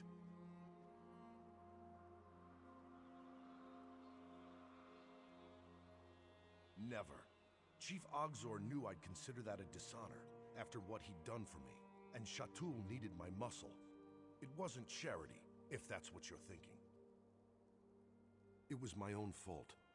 I was more full of pride than sense back then. Shatul warned us of reachmen they'd seen, prowling through the hills. I thought Chief Ogzor was trying to make up for Ashruka running off. Didn't pay it much mind. Then my clan was gone.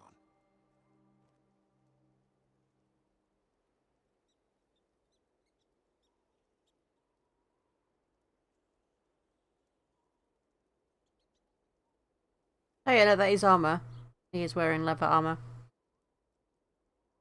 Chief Ogzor's mother, Shatul's wise woman, though she hates it when we call her that. It falls to her to select the candidates for chief, and she's right over there.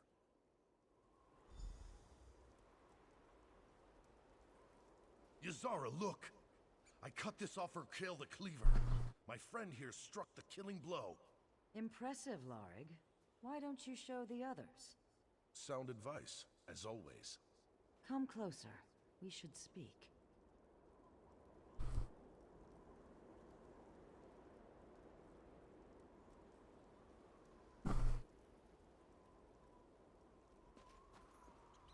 You avenged my son.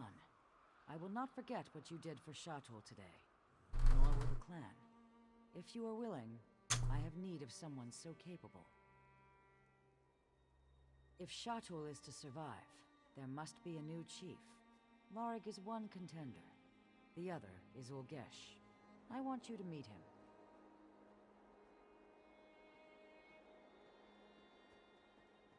Ulgesh returned from Orsinium shortly after my son's injury.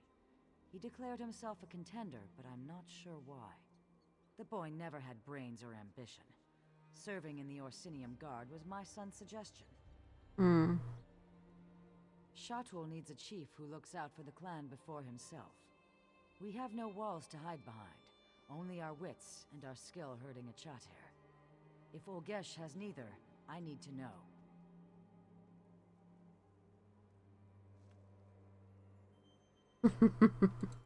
I sent him after Scamper, our laziest at Chater. Ulgesh can explain the task. He's never been talkative, but see what you can learn as you aid each other.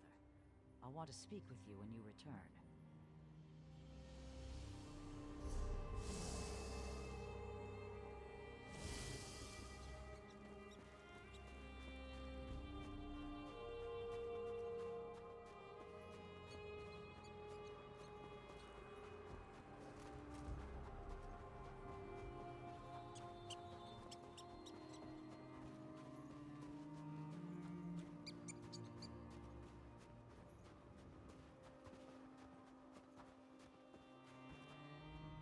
Who are you? I don't need your help. Alright, let's finish this so I can get back to the clan. Yazara asked for a snow truffle. This lazy beast can sniff it out. But it's a two-person job. I can't keep Scamper and hunt for a snow truffle. It's like a tundra truffle, but tastier. Only grows in these parts. No clue. A potion, maybe? You scout ahead, find a truffle patch. Give a whistle. I'll send Scamper your way. Scamper will sniff the patch. If there's a snow truffle, he'll dig it up. You grab it and bring it to Yazara. Scamper is fast asleep. Give him a good kick to wake him. Near boulders or trees. Lots of them between here and Shatul. It's why they camp here in the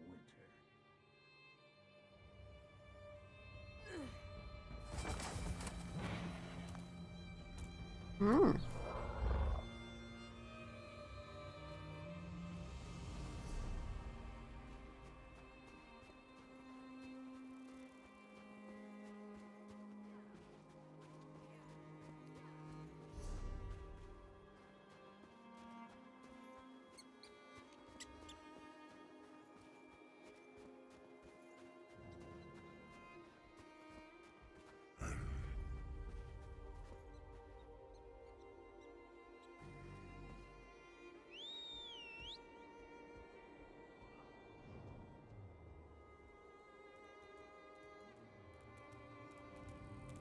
Well, that's not Ark there, it's Elder Scrolls. Like, if you've ever played any other Elder Scrolls games, it's that, isn't it? Shrines, camper.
Use your nose, camper.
Seeing any more locations, but maybe that's just me.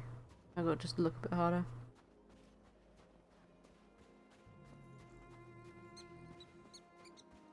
Ah, over here, okay.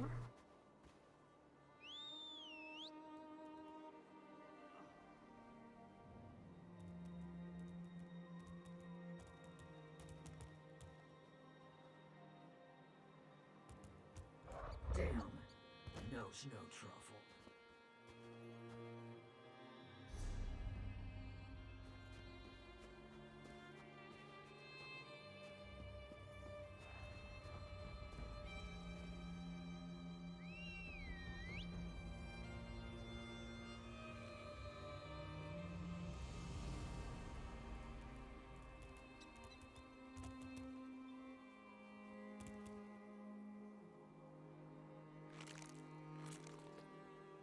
I think he found one.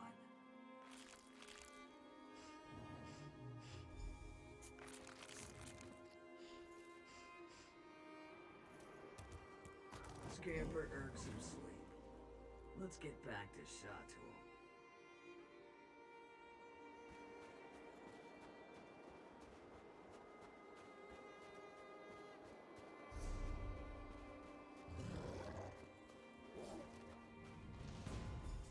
Get that snow truffle to Yazara.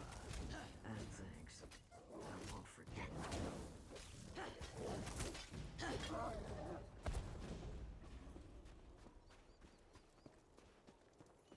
You cut the forest and the forest cuts back. Bet those witches had something to do with all these nature problems.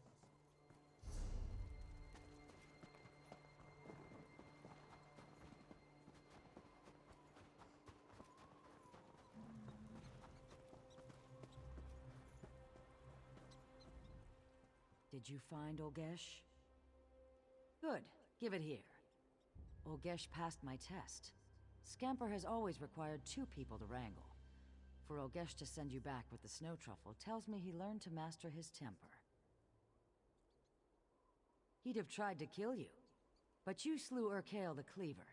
I expect Olgesh would now be dead. Lorig and Olgesh are the only clear contenders for chief. They must enter the Bloody Knoll and duel beneath the stern gaze of Malakath. The one who emerges shall be the new chief of Shatul.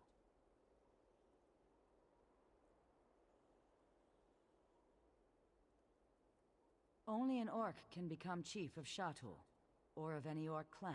I have not forgotten what you did for us. On behalf of Shatul, I name you Bloodkin. You shall always have a place among us. I already sent Lorig to the Bloody Knoll. Could you inform Olgesh he is to fight? Olgesh should be at his tent. And thank you for the snow truffle, Bloodkin. Sometimes the smallest favors are hardest to repay. Hey, doers. It was my son's favorite food. His hearthwife. She has dozens of recipes. He loved them all. He won't be able to taste it. His mind, you see, there's nothing left of him. But I'll mix it into the poison so he enjoys it one last time. The poison I shall feed the husk that remains of his body. No, it is me, murdering my own son. Shatul must survive. Before a new chief is chosen, the old chief must die. By the time Lorig and Olgesh reach the Bloody Knoll, the poison will finish its work. Malakath will take no offense. I doubt that. An orc of Shatul would truly understand. You are neither. Yet you are bloodkin to our clan, and your words give me the strength to do what must be done. Shatul must survive.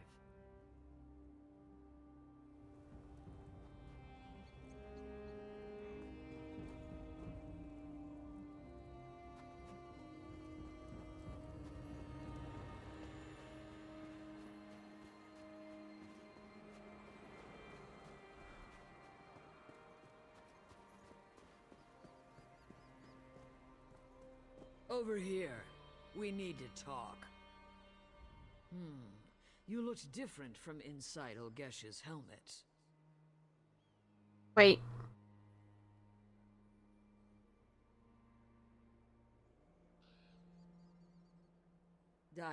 What? What did you know?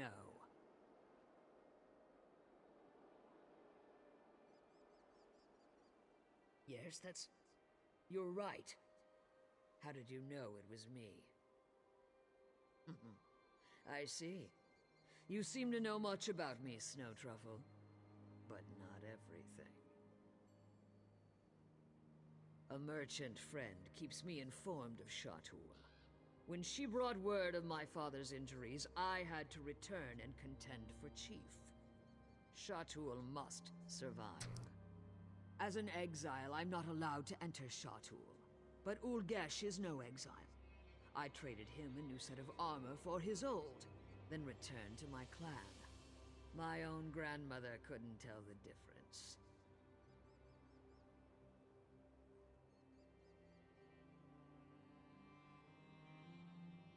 The real Olgesh has a squeak in his voice. One day, he paid Morgul's forge wife to make him sound like an ogre. He always wore the helmet everywhere he went. It still smells like sweaty breeches and onions. I cleaned it 3 times. Nothing worked. Have you been to Orsinium? The king hammers away at traditions which keep orcs locked in squalid strongholds. He tempers us, forges us into something new, something better. I will become chief of Shatul, and in a decade, it will become tradition.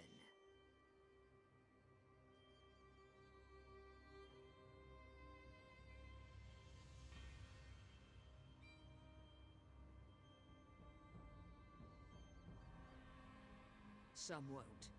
They may challenge me, and I'll have to kill them.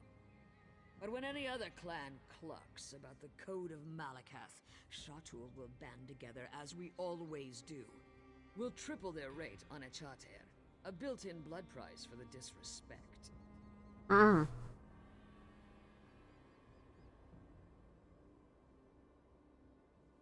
I think we'll get rich off the Malakath zealots. That will make the king happy. And if he asks me to be his chief wife, I'll decline. But I'll offer him the chance to be my king husband. Lorig is a fine warrior, better than my father. But that's the problem. He never challenged my father. He's like an Echater bull that refuses to mate no matter how much ginger pulp you feed him. Yeah, probably, yeah. I haven't thought about that in years. He was always Uncle Lorig to me. Taught me how to play chop. Always called me Little One, even when I was nearly his height. I looked up to him. Then Father insisted I become his hunt wife.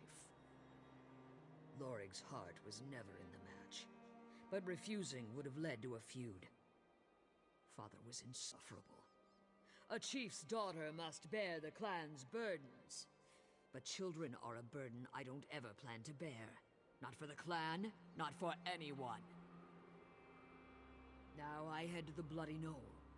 There I will kill Lorig and become chief of Shatul. For this to work, my grandmother must know my intentions. Inform her, and I swear upon my mother's memory, I will repay the favor when I am chief. Gladly.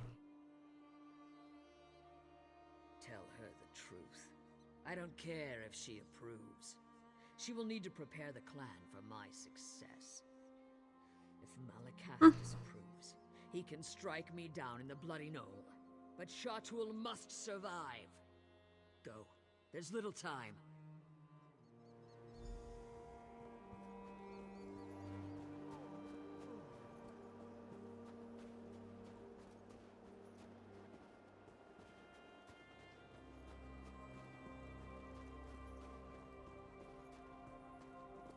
Mate, where is she? She's in here, okay. My son, Chief Ogzor is dead. Lorig waits at the Bloody Knoll. Is Olgesh on his way? What? Ushruka was exiled from Shatul. I would never allow her to contend for chief. That foolish girl. We're a traditional clan. Shatul will never accept an exiled woman as chief.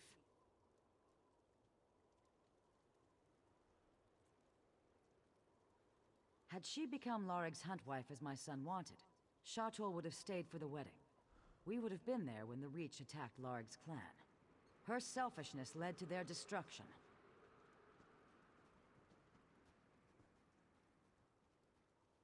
A chief who lost his entire clan to raiders from the Reach? He refused to challenge my son, to give him an honorable death under Malakath's gaze. Because of friendship. No matter his prowess in battle, he is soft in the heart.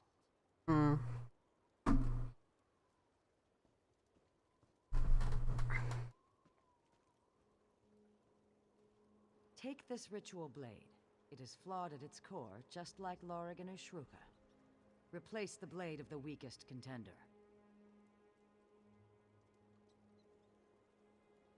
Shall we replace the blade or should we make it a fair fight? Because, I mean, if we let Ushruka win, she'll give us what we need for the king. I don't know about Lorig, though. I don't know if he'll, you know, accept the deal.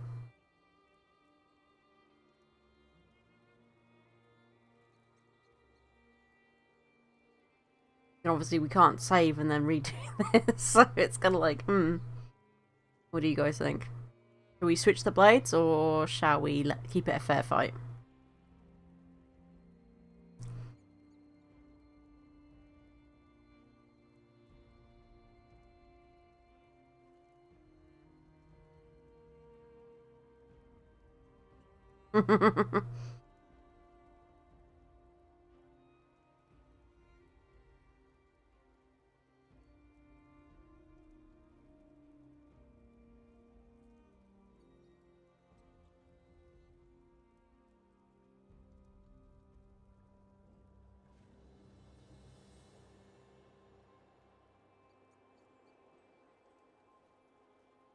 I mean, I guess we could guarantee it, so we definitely know we're gonna get the deal. But the question is she gonna actually become the chief? Like, it's difficult. Yeah, let's do it. When the blade failed.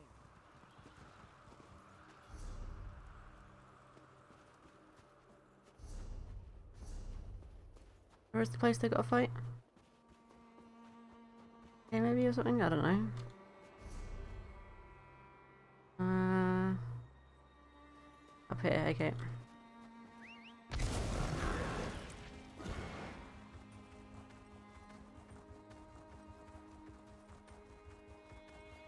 I mean, it seems kind of really shitty that it's like replace the blade and you know, make it so one wins and the other loses, but it's just like.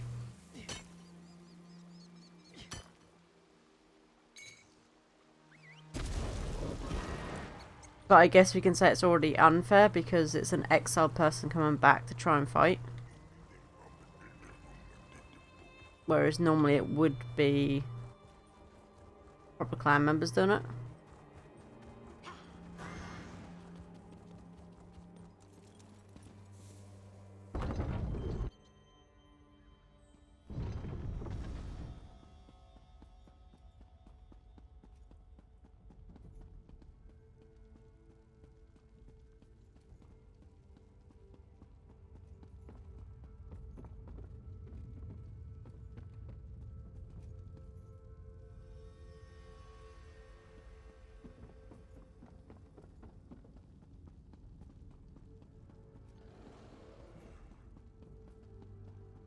Oh, there's something terrible down there.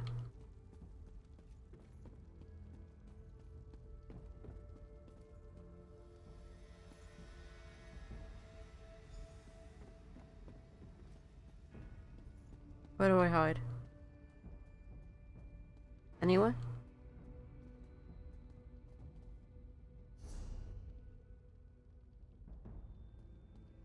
Oh, up here, okay. Maybe.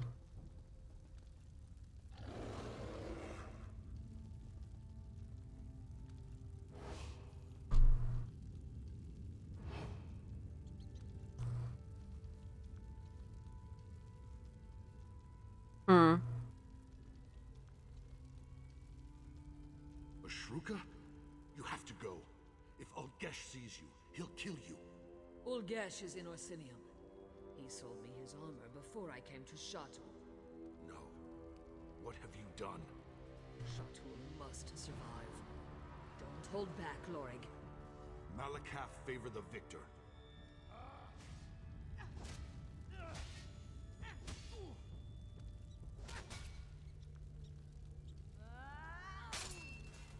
Oh. It's just Goodbye, Uncle Lorig.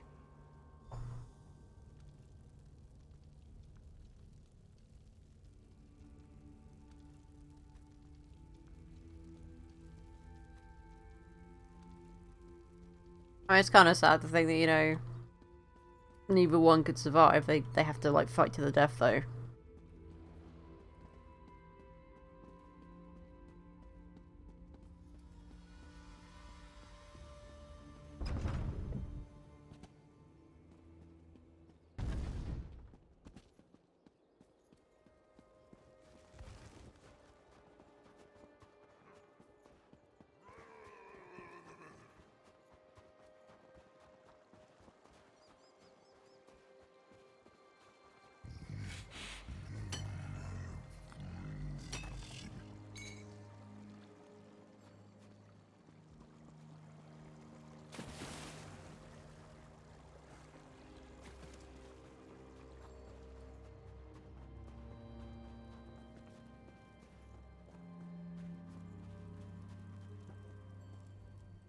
You've returned. Who is the new chief of Shatul? I see. I convinced our clan that Ashruka's victory would test our faith in Malakath's favor. They'll accept her. For now. If she allows it, I shall advise her. She'll need all the help she can get. Mm.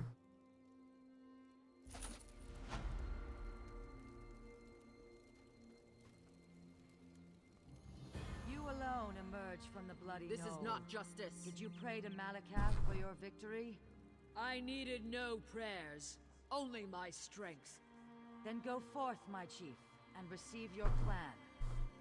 Shatul, I present your new chief. Know this, my clan. A new era begins today. The era of the Orc. At King Kurog's side, we shall lead Tamriel to greatness!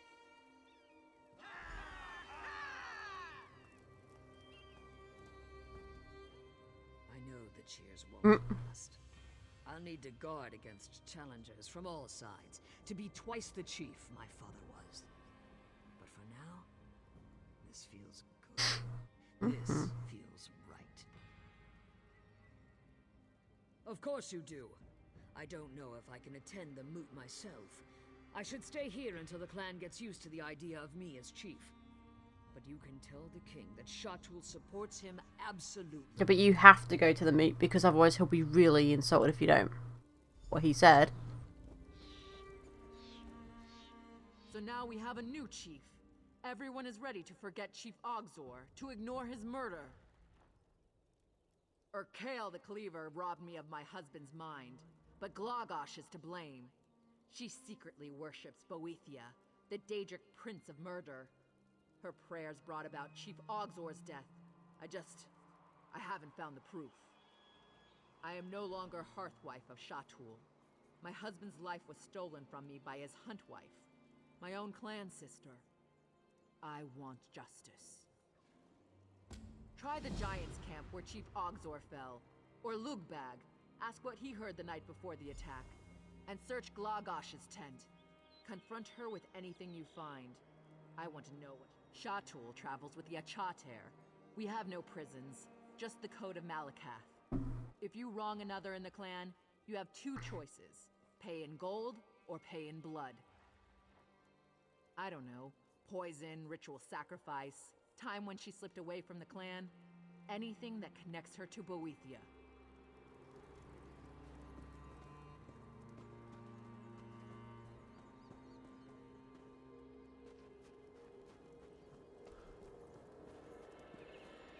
You're the one who helped Scamper find the snow truffle. Everyone calls him lazy, but I just don't know how to motivate him.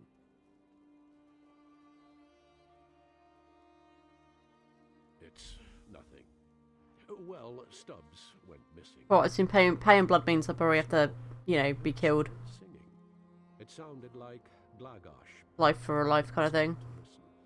If the chief's huntwife wants to sing alone at night, that's her business.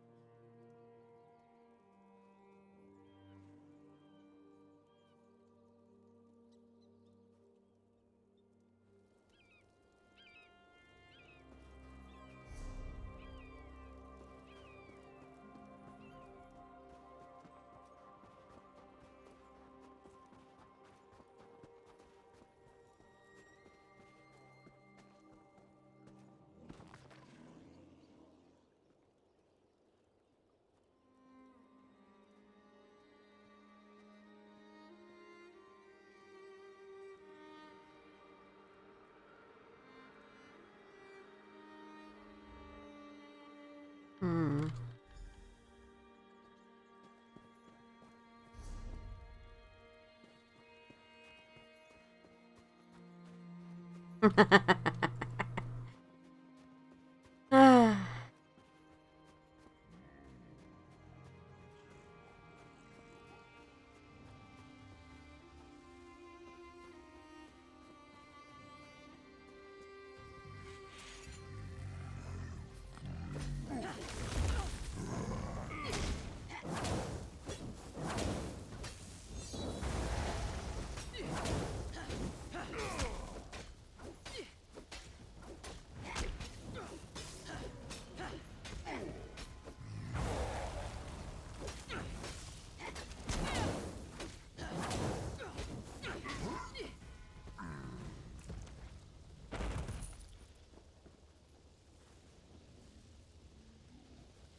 That's good though, yeah.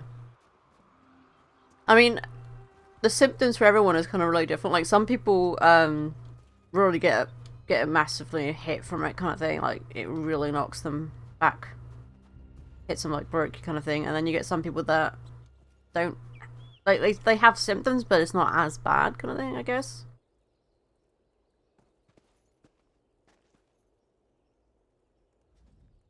I should have been at my husband's side. He'd still be alive, and I'd still be his hunt wife. Oh? About what? You rummaged through my tent? If you weren't bloodkin, I could gut you for that. Not that my things are your business, but it's a book of battle poetry. I read them occasionally. It's what they preach in Orsinium, isn't it? Always wise to keep in touch with the king's politics. Better to know the old myths than sound like a bumpkin. We're a clan that travels the range. It gets boring at night. Sometimes we sing to keep up our spirits. No, that. I wasn't singing. I was chanting. I was out hunting when I nearly stumbled into a mammoth. They have poor night vision. If you chant the way the giants do, sometimes you can fool them into thinking you're not a threat. That's my hunting blade. Chief Ogzor must have grabbed it on his way to the giant camp. Careful how you handle it. The blade has a paralyzing poison on the edge. But why would he take your blade? And just go randomly hunting for... It wouldn't make sense, because if he had the blade and he used it against the giant, surely the giant would have been paralyzed, right? And he wouldn't have got a wound to the head. He wouldn't have got his brain smashed, basically, you know?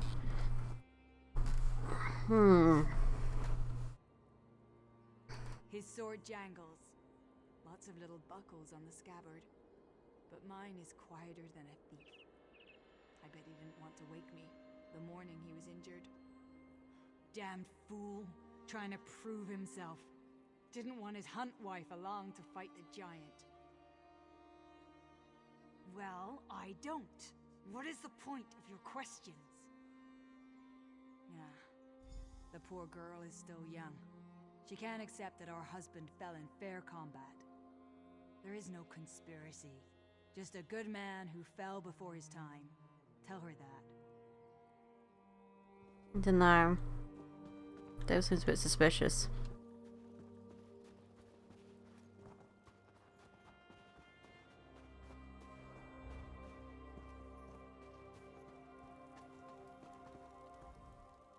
So, what did you find? What did she have to say for herself? I knew it. Her hands are red with my husband's blood.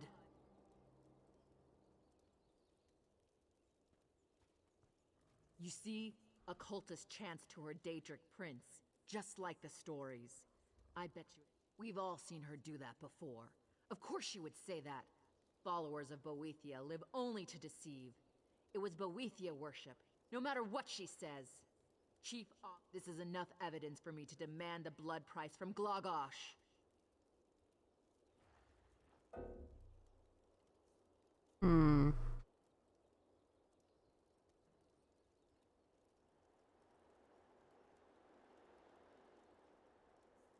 You may believe her lies, but I won't let her get away with murder. She'll pay me the blood price, or she'll die. It's not really my place to really say exactly what happened, because she could be telling the truth.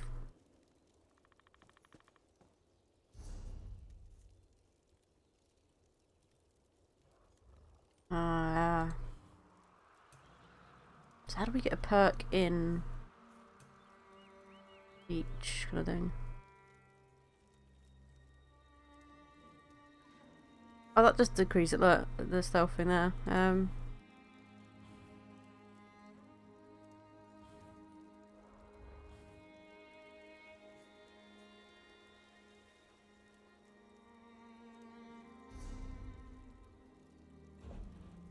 Glogosh, I shall extract the blood price for Chief Ogzor's murder. Truly? Then prepare yourself.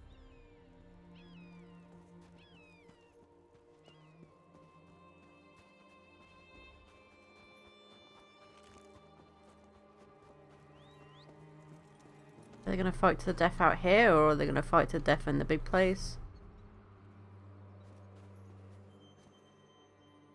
I wanna watch, see what happens, see who wins.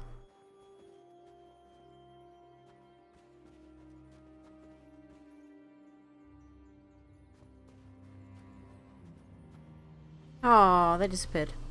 We'll never know them. Anyway, improved hiding. And I want something that allows me to sort of like be able to like persuade and stuff. How do I do those perks then?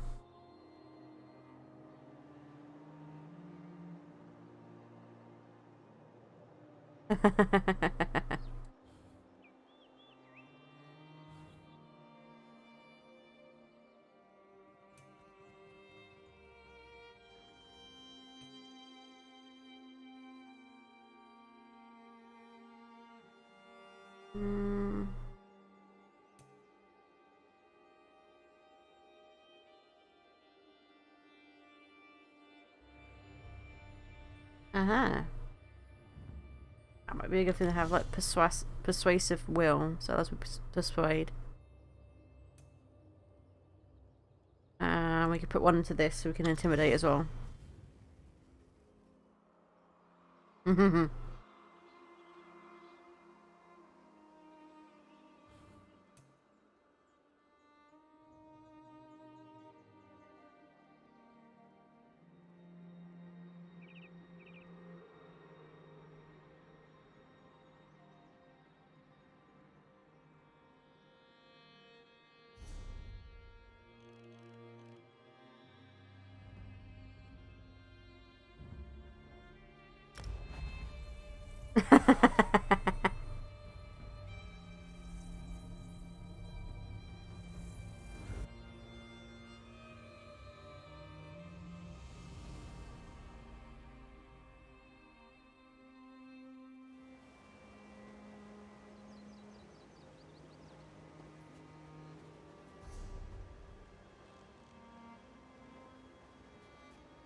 Ooh, just a.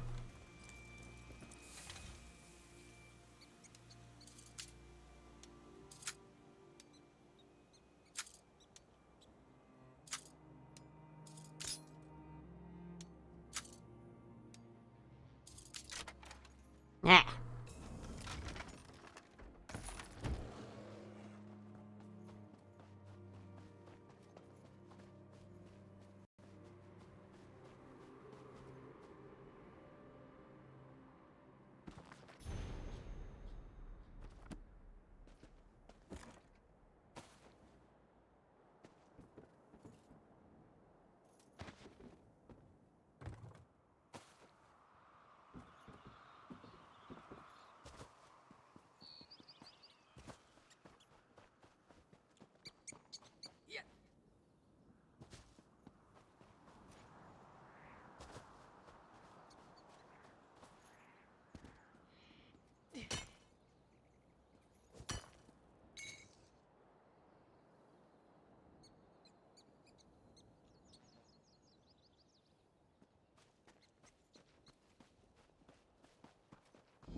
bet the Lion Guard could use... If we don't hear anything from the...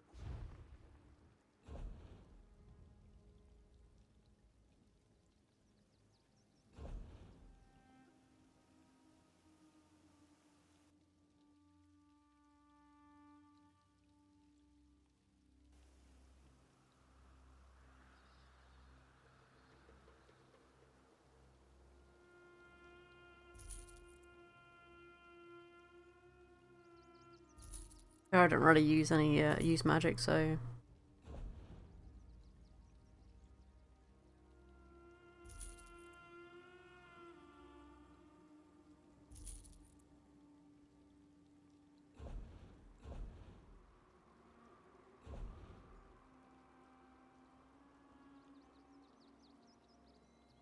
I've had the first one, like the what was it called? I've had the AstraZeneca, what it's called. That's the one I've had so far. I'm still waiting on getting the second one at this point.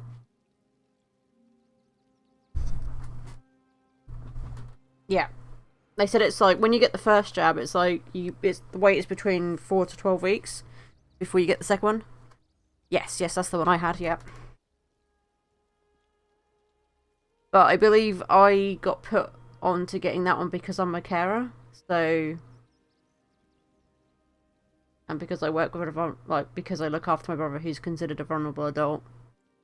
That's probably why I got given mine sooner.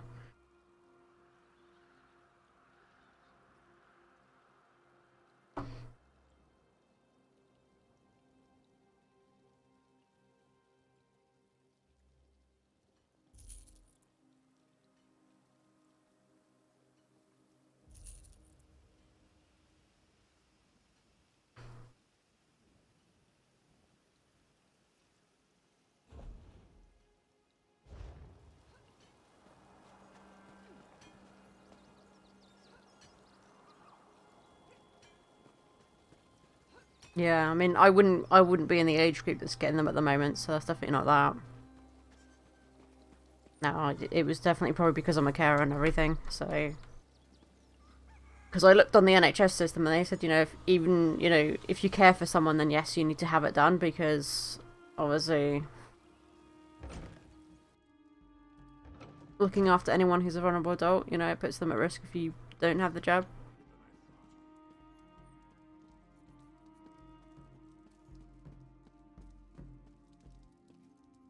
So when I had mine done, I had it done on my left arm. 2 days after the jab, like for the next 2 days after the jab, I felt a little bit ill, kind of like cold symptoms. And then after that, it pretty much was, I was fine. The only real, like, symptom I had after that was the fact that my arm had a little bump where the injection was, and that was quite sore for about a week. And then that was it. But obviously, everyone's symptoms are a little bit different when it comes down to getting jabs and stuff. But it's kind of your typical, you know, vaccination jab, really. Like, if you've had any other vaccinations, it's very similar to that.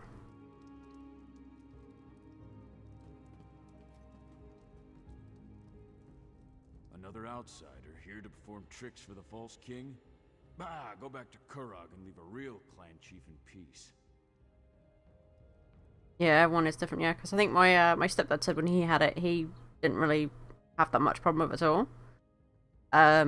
But, you know, there's been a few people he know that some felt pretty sick for a couple of days.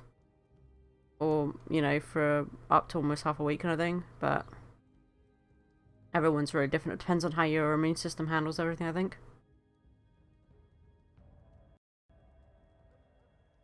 I mean, end of the day, with anything that's medical, there's always going to be some kind of symptom that you might experience with medication or vaccinations. It's better just, you know, get it done and over with. Because at least having the vaccination is going to give you that bit more of an immunity to COVID, you know. It'll help your immune system a lot out with it. So, you're a lapdog and a messenger? I have no time for Kurog's games, outsider. As long as my quarry remains in danger, my place is here with my clan. You think you can accomplish what me and my strongest warriors have been unable to do? Very well, outsider. Restore order in the Greystone Quarry, and I will go and listen to Kurog's fancy words.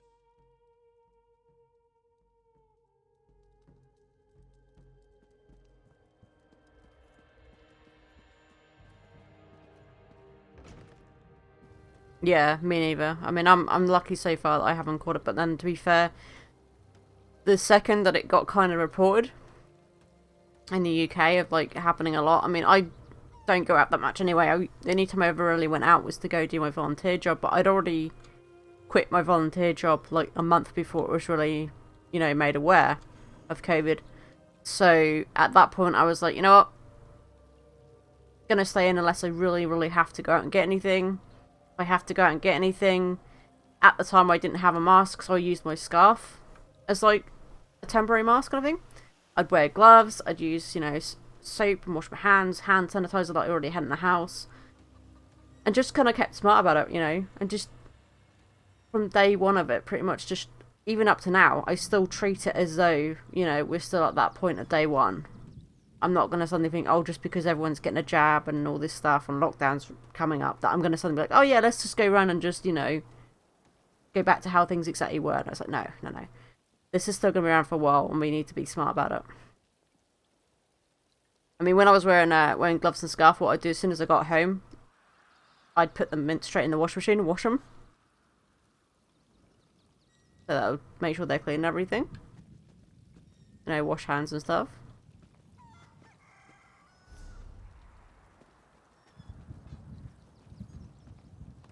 I need to find out what happened. Have you happened to see an elf around here?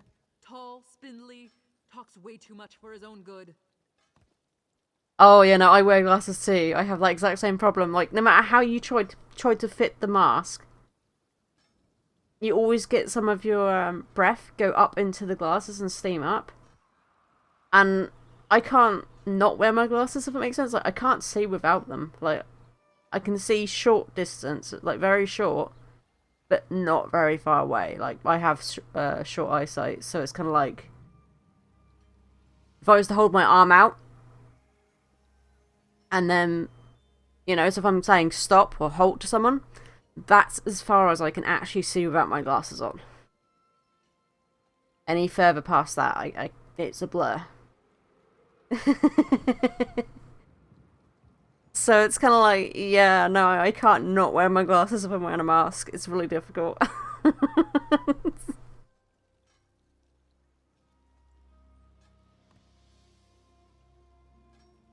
No, of course not. That would have been too easy. This is what I get for hiring a tuskless runt. He said he could improve efficiency in Greystone Quarry. What did we get for our trouble? First the fog, then the screams, then nothing. Not a word, and it smells like elf mischief to me. My husband, Chief Ramash, went down into the quarry to look for the elf and find out what happened to our workers. He came back covered. I'd appreciate any help you can provide. I mean, I've had people suggest as well that, you know, well, why didn't you get contact lenses? And I'm not too keen on the idea of sticking something in my eyes. Because, you know, if you're wearing contact lenses, you might forget about wearing them, and there's always that trouble of if a contact lens goes around the back of your eye. Whereas at least my glasses, I know they're not going to cause any problems for my eyes, you know? The only time my glasses are really going to give me any issues is if my eyesight gets worse.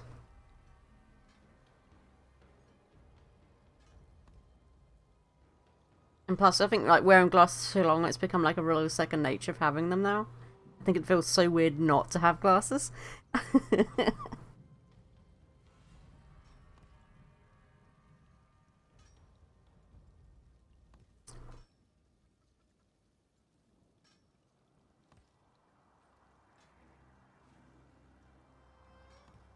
It's all because of that damn city they're building.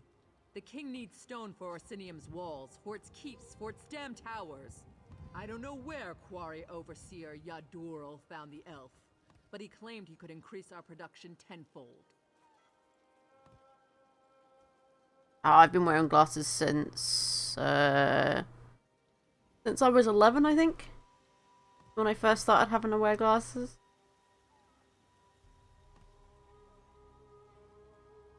Yeah, I can imagine they're uncomfortable in that.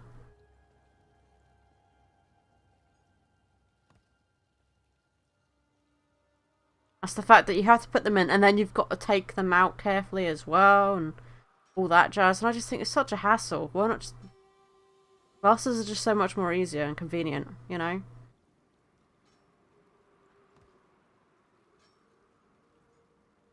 The only thing I don't like about the, you know, having to wear glasses and everything is opticians make such a big thing out of frames and, you know, the prices of like lenses and stuff. Like, you have to spend a lot to get your lenses, like your prescription lenses, and then the frames are super expensive, and it's just like, most people who wear glasses, they literally cannot help the fact that they wear glasses because you can't exactly control how your eyes degrade or anything like that, you know?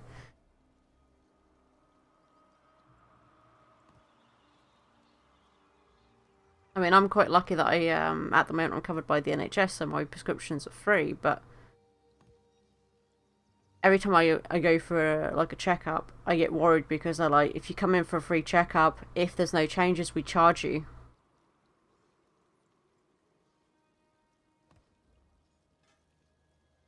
And then they're always like, well, you get this one free pair, but do you want this? We'll give you like a pair of sunglasses or this or this or this. And it's like, no, just give me basic glasses. I don't care.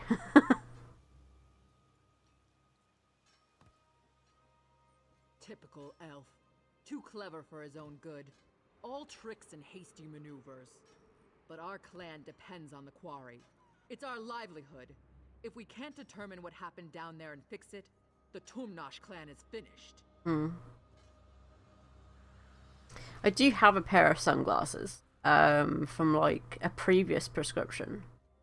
So they're not the same prescription I'm wearing right now, but because I don't wear them very often, I find I can wear them every now and then when I go out because it's like they don't make too much of a difference of wearing them all the time.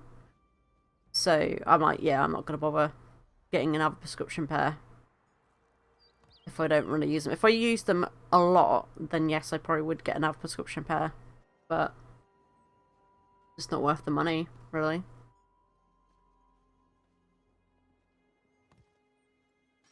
In the longhouse, tending to his wounds and raging about the troubles that have befallen us. By Malakath's crooked tusk, chiefs and their howling. He's useless when he's like this. I'm Chief Ramash's forge wife. Tumnash is my clan, and Greystone is our quarry.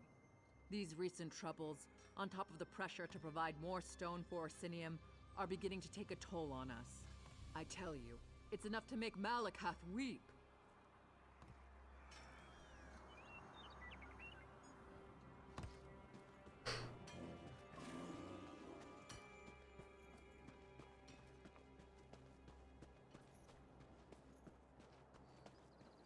Yeah, I've never worried about that because, I mean, when it comes to actually then getting my lenses sorted out, because the lenses are covered, I then go for frames that are covered by the NHS voucher anyway. Because usually they have frames that I don't mind, that I quite like anyway. You know, I don't like the more expensive fancy ones. They look silly. So it's like, no.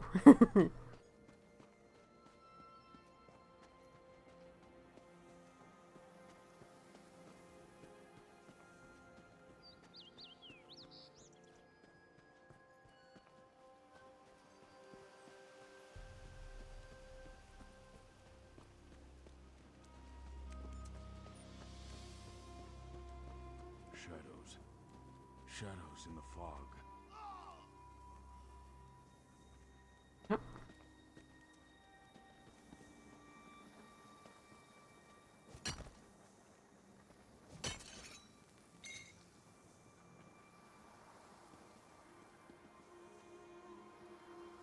Doesn't let me search there. Come on. That guy's monkey was in there, I think. Yeah, the selection like on the basic pair are really just fine.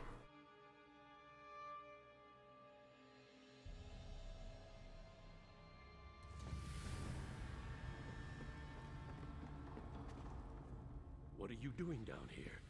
Don't you know that Greystone Quarry is a disaster area? What happened? The High Elf, that's what happened. Things were fine for a while. Rock flowed out of the quarry at a record pace.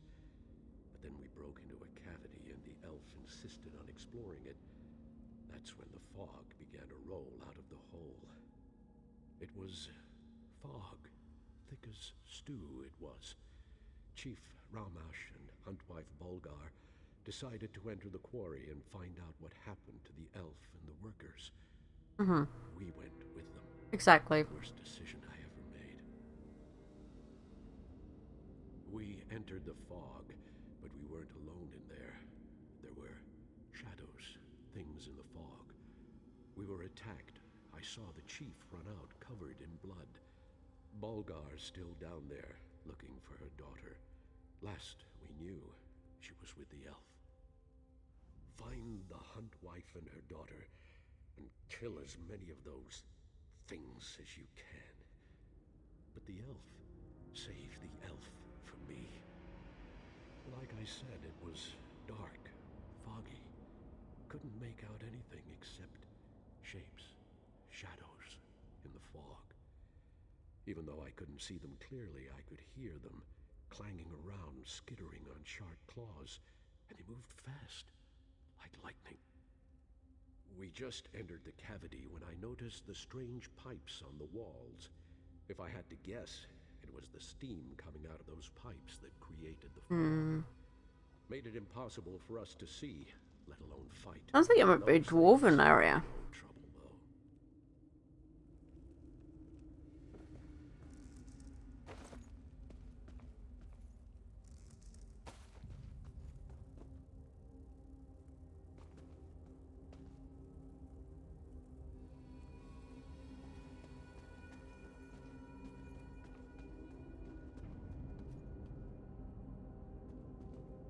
Yeah, that's a dwarven area.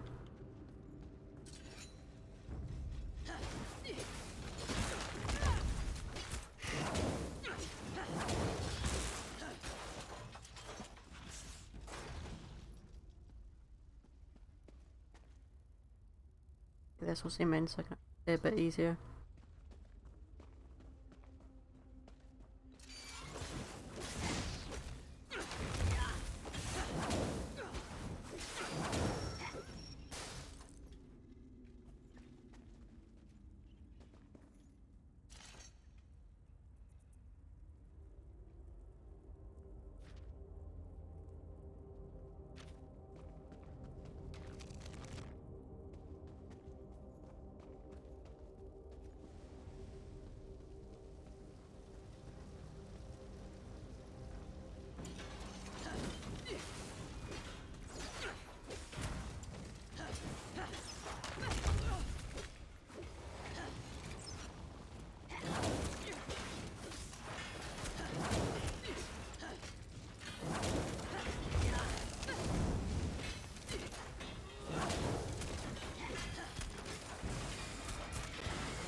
Well, this is like a furnace thing right here, isn't it? Or this is what they, or do they use this to make stone? No, it looks like a furnace.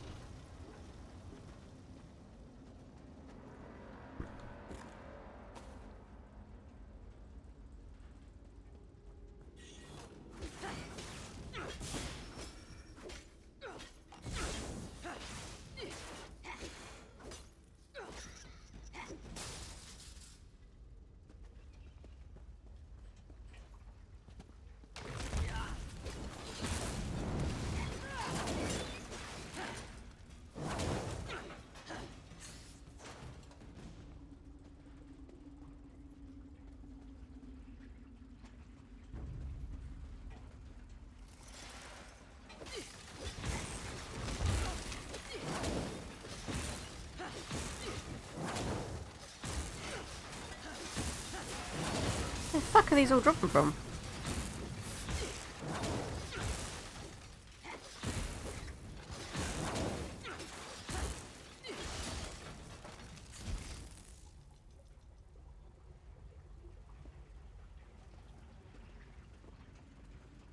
not that, but they were dropping from somewhere up here, weren't they? Did we close the steam pipe? That gets rid of the steam, I guess. Or the fog, as they call it.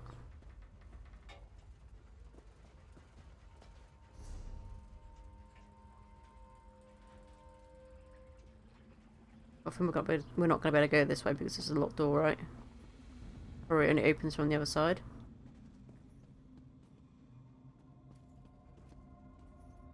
No.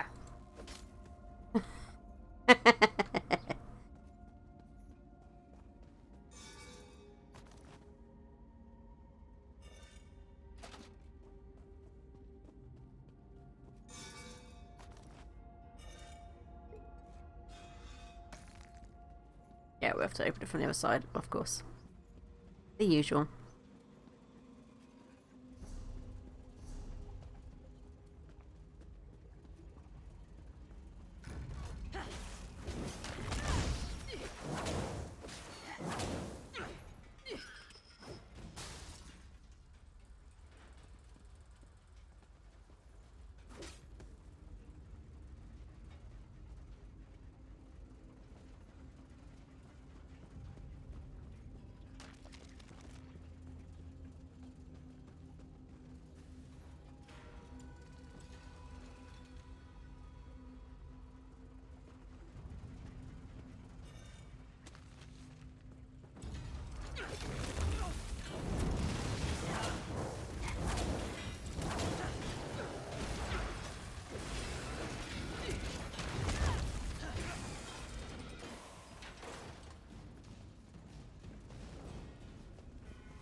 Could you maybe not stand view bearer? You're one of those damn machines. You're just lucky I've got the reflexes of a snow bear, or your guts would be decorating the floor. Is this another of my husband's half-hearted rescue attempts? Whatever. I guess I should be grateful. One of those metal spiders took a chunk out of my leg. Nothing too serious, but I can't fight worth a damn. So it's up to you to find my daughter. I don't. Yeah, someone's But pet, can I think. Can I? Besides, I haven't seen her corpse, and she is her father's daughter. Then there's the elf. He knows what he's doing, and has more than a few tricks up his sleeve to deal with the machines. He's a clever bastard, I'll give him that. He knew there was a dwarven ruin down here, and used us to uncover it. We should have been more careful, but he had significantly increased our production. And you know Orsinium, they always want more stone. Shaban, she's a brave young woman. Took an immediate interest in the High Elf and his fancy ways. The elf didn't seem to mind. In fact, I think he liked having someone strong and beautiful at his side. You find one, and you'll find the other.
Thank Trinimac.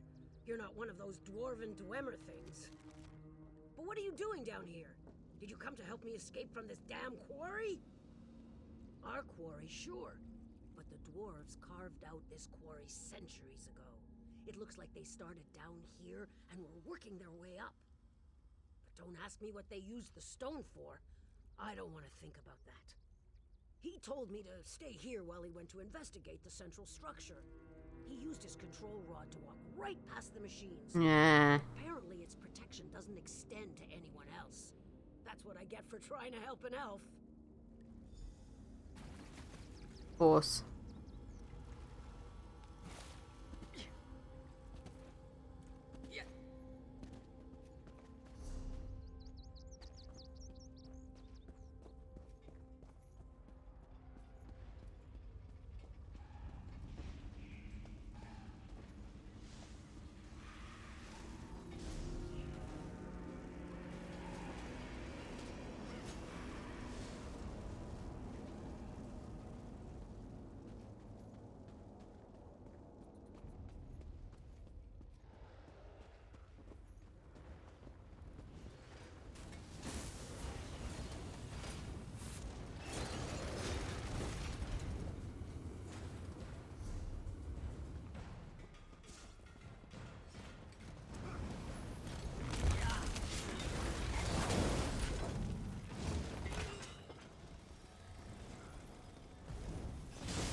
Ah, what a surprise with Zark. Seems like we explored that place only yesterday. You do remember? Stros Mackay, Dwemer Ruins, that adorable animunculus clanker. Those were good times. But now, to business. Ah, so you've met them. I really do feel awful about what happened. I offered my help because I suspected that the ruins of Mizandine were down here, but I never expected such powerful defenses. This? Yes, but I was referring to the fog. It was a most curious thing. As soon as we unearthed the door to this place, a heavy fog set in and the Dwemer spiders swarmed us. I know how to handle dwarven constructs. The orcs, sadly, do not. My control rod can only handle a few constructs at a time. The scale of this place is well beyond its capabilities. There may be an alternative, however. If we can find the construct control center, we may be able to take command of the constructs.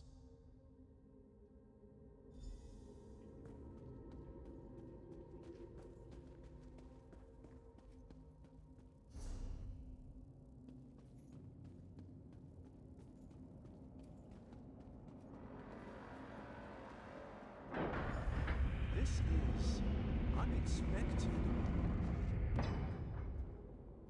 Oh, it's just one of those alignment things up. Our paths cross again. Thank the Eight. It's amazing how often good research leads to remarkable discoveries. Since we parted, I have come to the conclusion that this is an automated quarry. Like the Orc Pit above, only much more sophisticated. Isn't it, though? That's what we in the business call a remarkably well-preserved orb of illumination. I believe this dwarven device may contain the key that allows us to bring Mizandine's defenses under our control.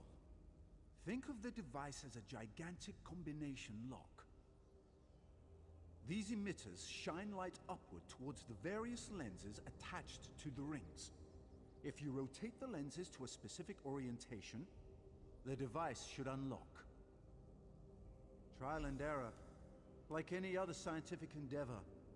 But be sure to keenly observe every rotation of the rings.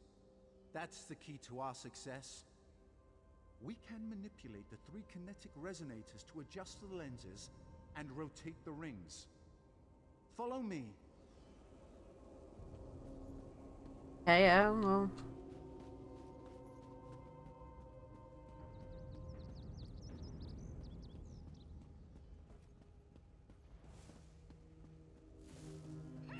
Oh, it's someone's from magic, got it. Oh. Does that let us do it? So they don't do it? Or something? I don't know.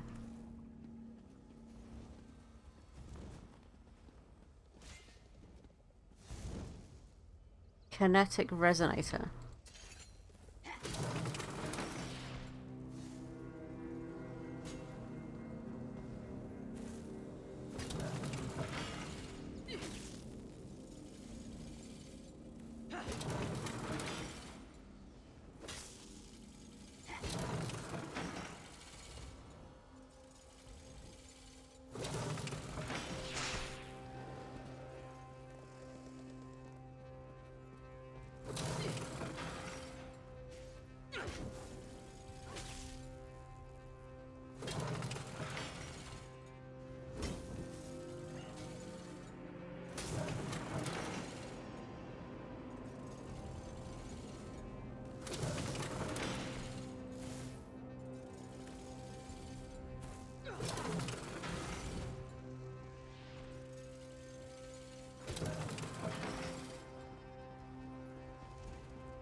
Final one. Of course, Piston moves the middle one.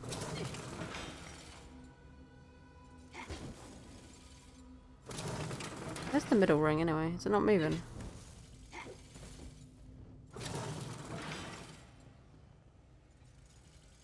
I don't. Doesn't look like the middle one's moving, does it? No, it's not.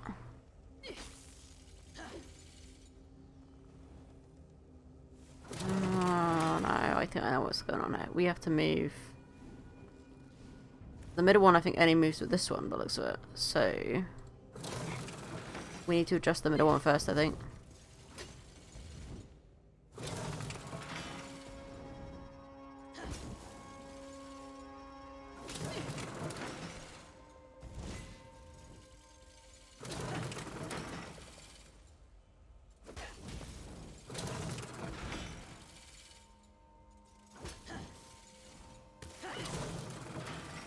Okay, now we need to adjust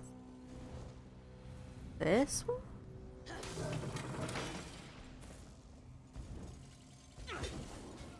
Wait. You kidding me if that moves it too? Come on.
So that needs to be... Hang on, I think I know what I need to do. I need to...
I think we might have it next turn. Come on, come on, come on, come on.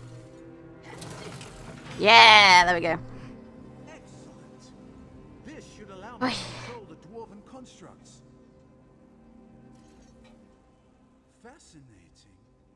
I never imagined the control mechanism would fit inside so small a space. It will take me some time to master this device. But with it, I'm sure I can suppress the outer defenses and return the quarry to a relatively safe state. We had a mutually beneficial arrangement. I taught them techniques for excavating the quarry more efficiently, while they removed the stone that was blocking the entrance to this ruin. Well, no. But they never would have gone along with it otherwise, and they would have found it eventually, right? The fact is, I had no idea that the Dwemer constructs would be so... excitable. I suspected as much. I did my best to help them, but there was so much confusion. If I can take control of the defenses and give the orcs their quarry back, maybe that will make up for my negligence. And maybe they won't kill me.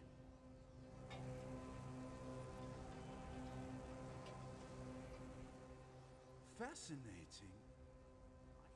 Oh yes, it's perfectly safe to work the quarry again. And please give the orcs my deepest and most sincere apology regarding these unfortunate circumstances. I have something I want to try first. Something that will help repay the orcs for my indiscretion. If I can make a few adjustments, I want to offer the constructs to the orcs.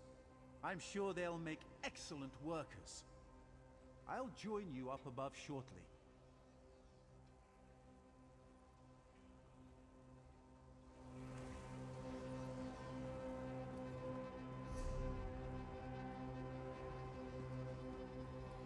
Yeah, but because he didn't tell them, right?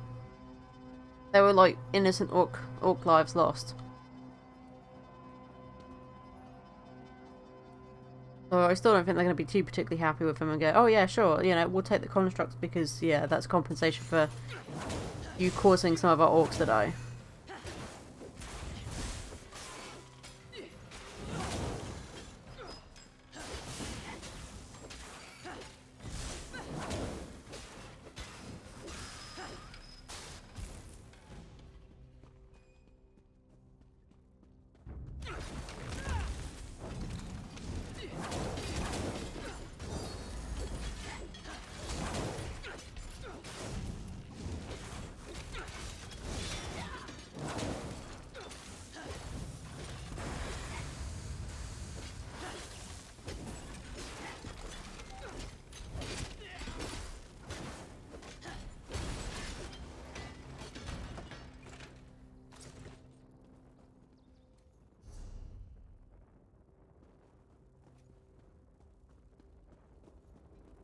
Yeah, I guess, yeah, but it's still kind of like a little bit annoying that he kind of deceived them.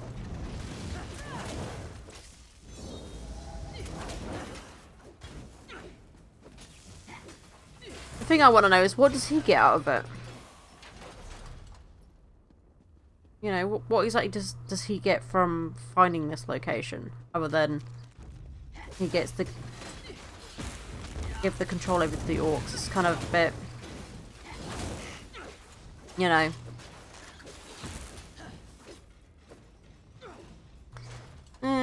Maybe. Maybe he gets to research them more or some shit. I don't know.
As soon as our scouts sent word that people were emerging from the quarry, I hurried down to see what was happening.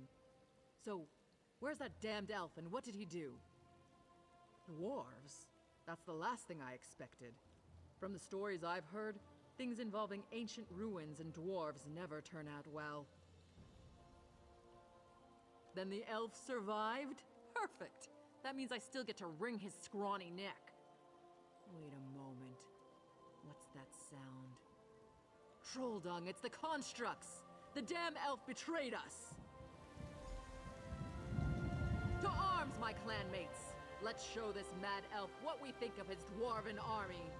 Don't be alarmed. I bring a gift. These constructs can work your quarry and build the great city of Orsinium. Damn you, elf. I should kill you where you stand.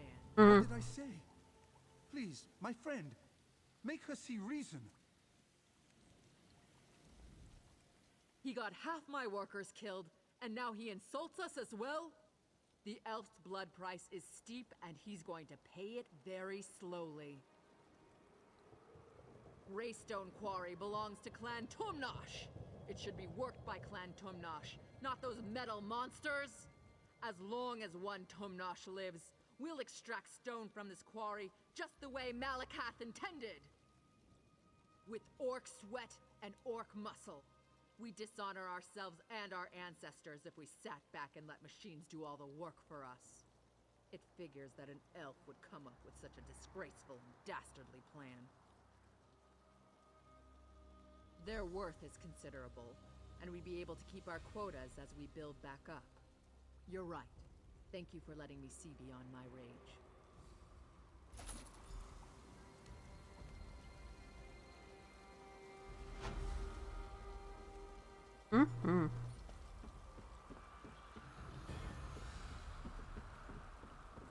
Okay, but what we are now going to do, guys, is we are going to call it for today's stream, and we're going to go find someone that we can go and give a raid to. Obviously, we'll carry this on Monday.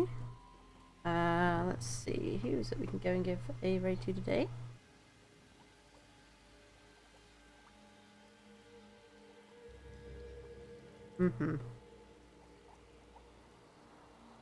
Yeah, it's been really good.